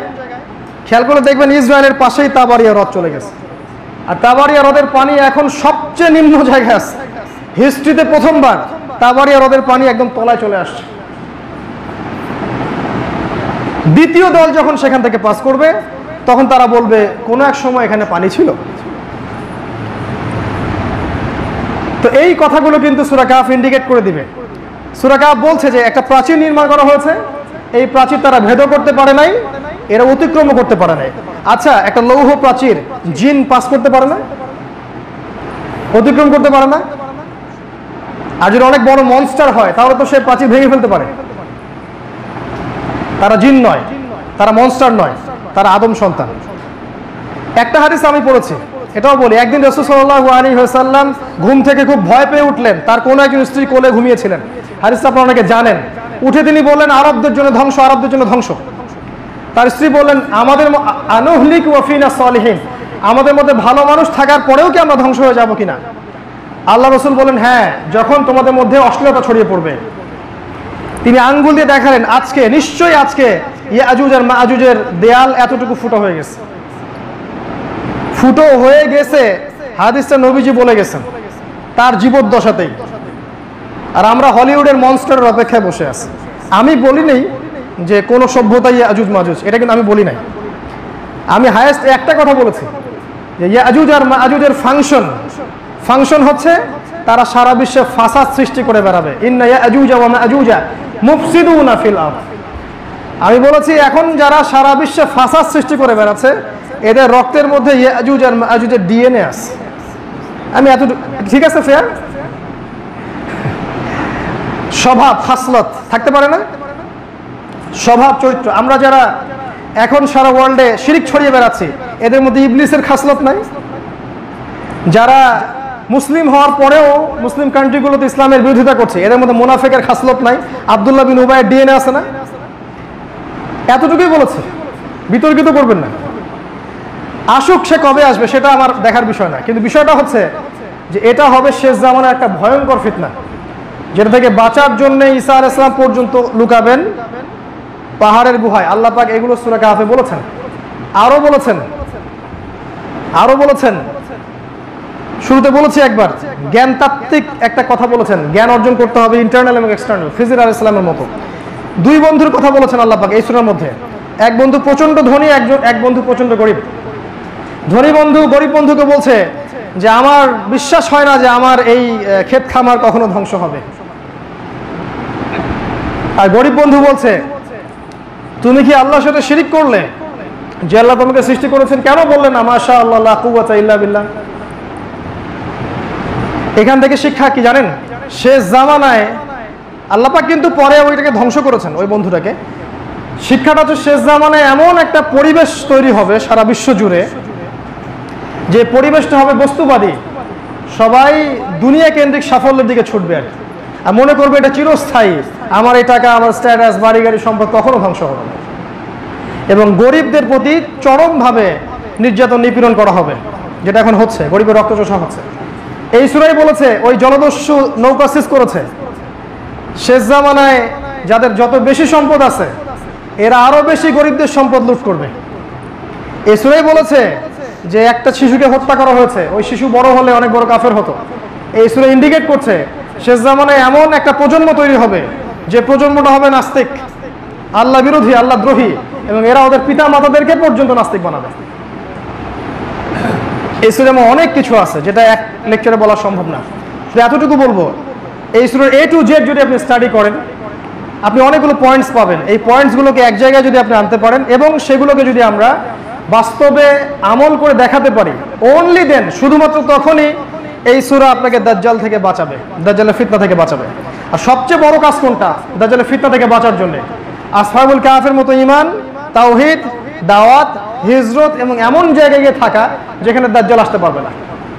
আদারওয়াইজ আপনি দাজ্জালের সীমারেখার মধ্যে থেকে আপনি ওর সাথে ডিল করতে পারবেন না।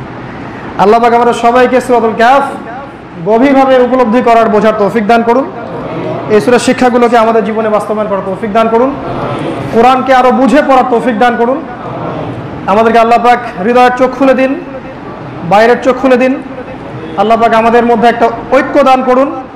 যুব সমাজকে আল্লাহ পাক হেদায়েত করুন এবং তাদের মাঝে একটা হৃদ্যতা ভালোবাসার বন্ধন তৈরি করুন।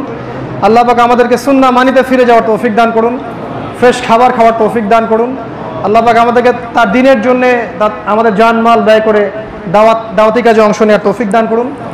প্রয়োজনে আল্লাহ পাক হিজরত করার তৌফিক দান করুন।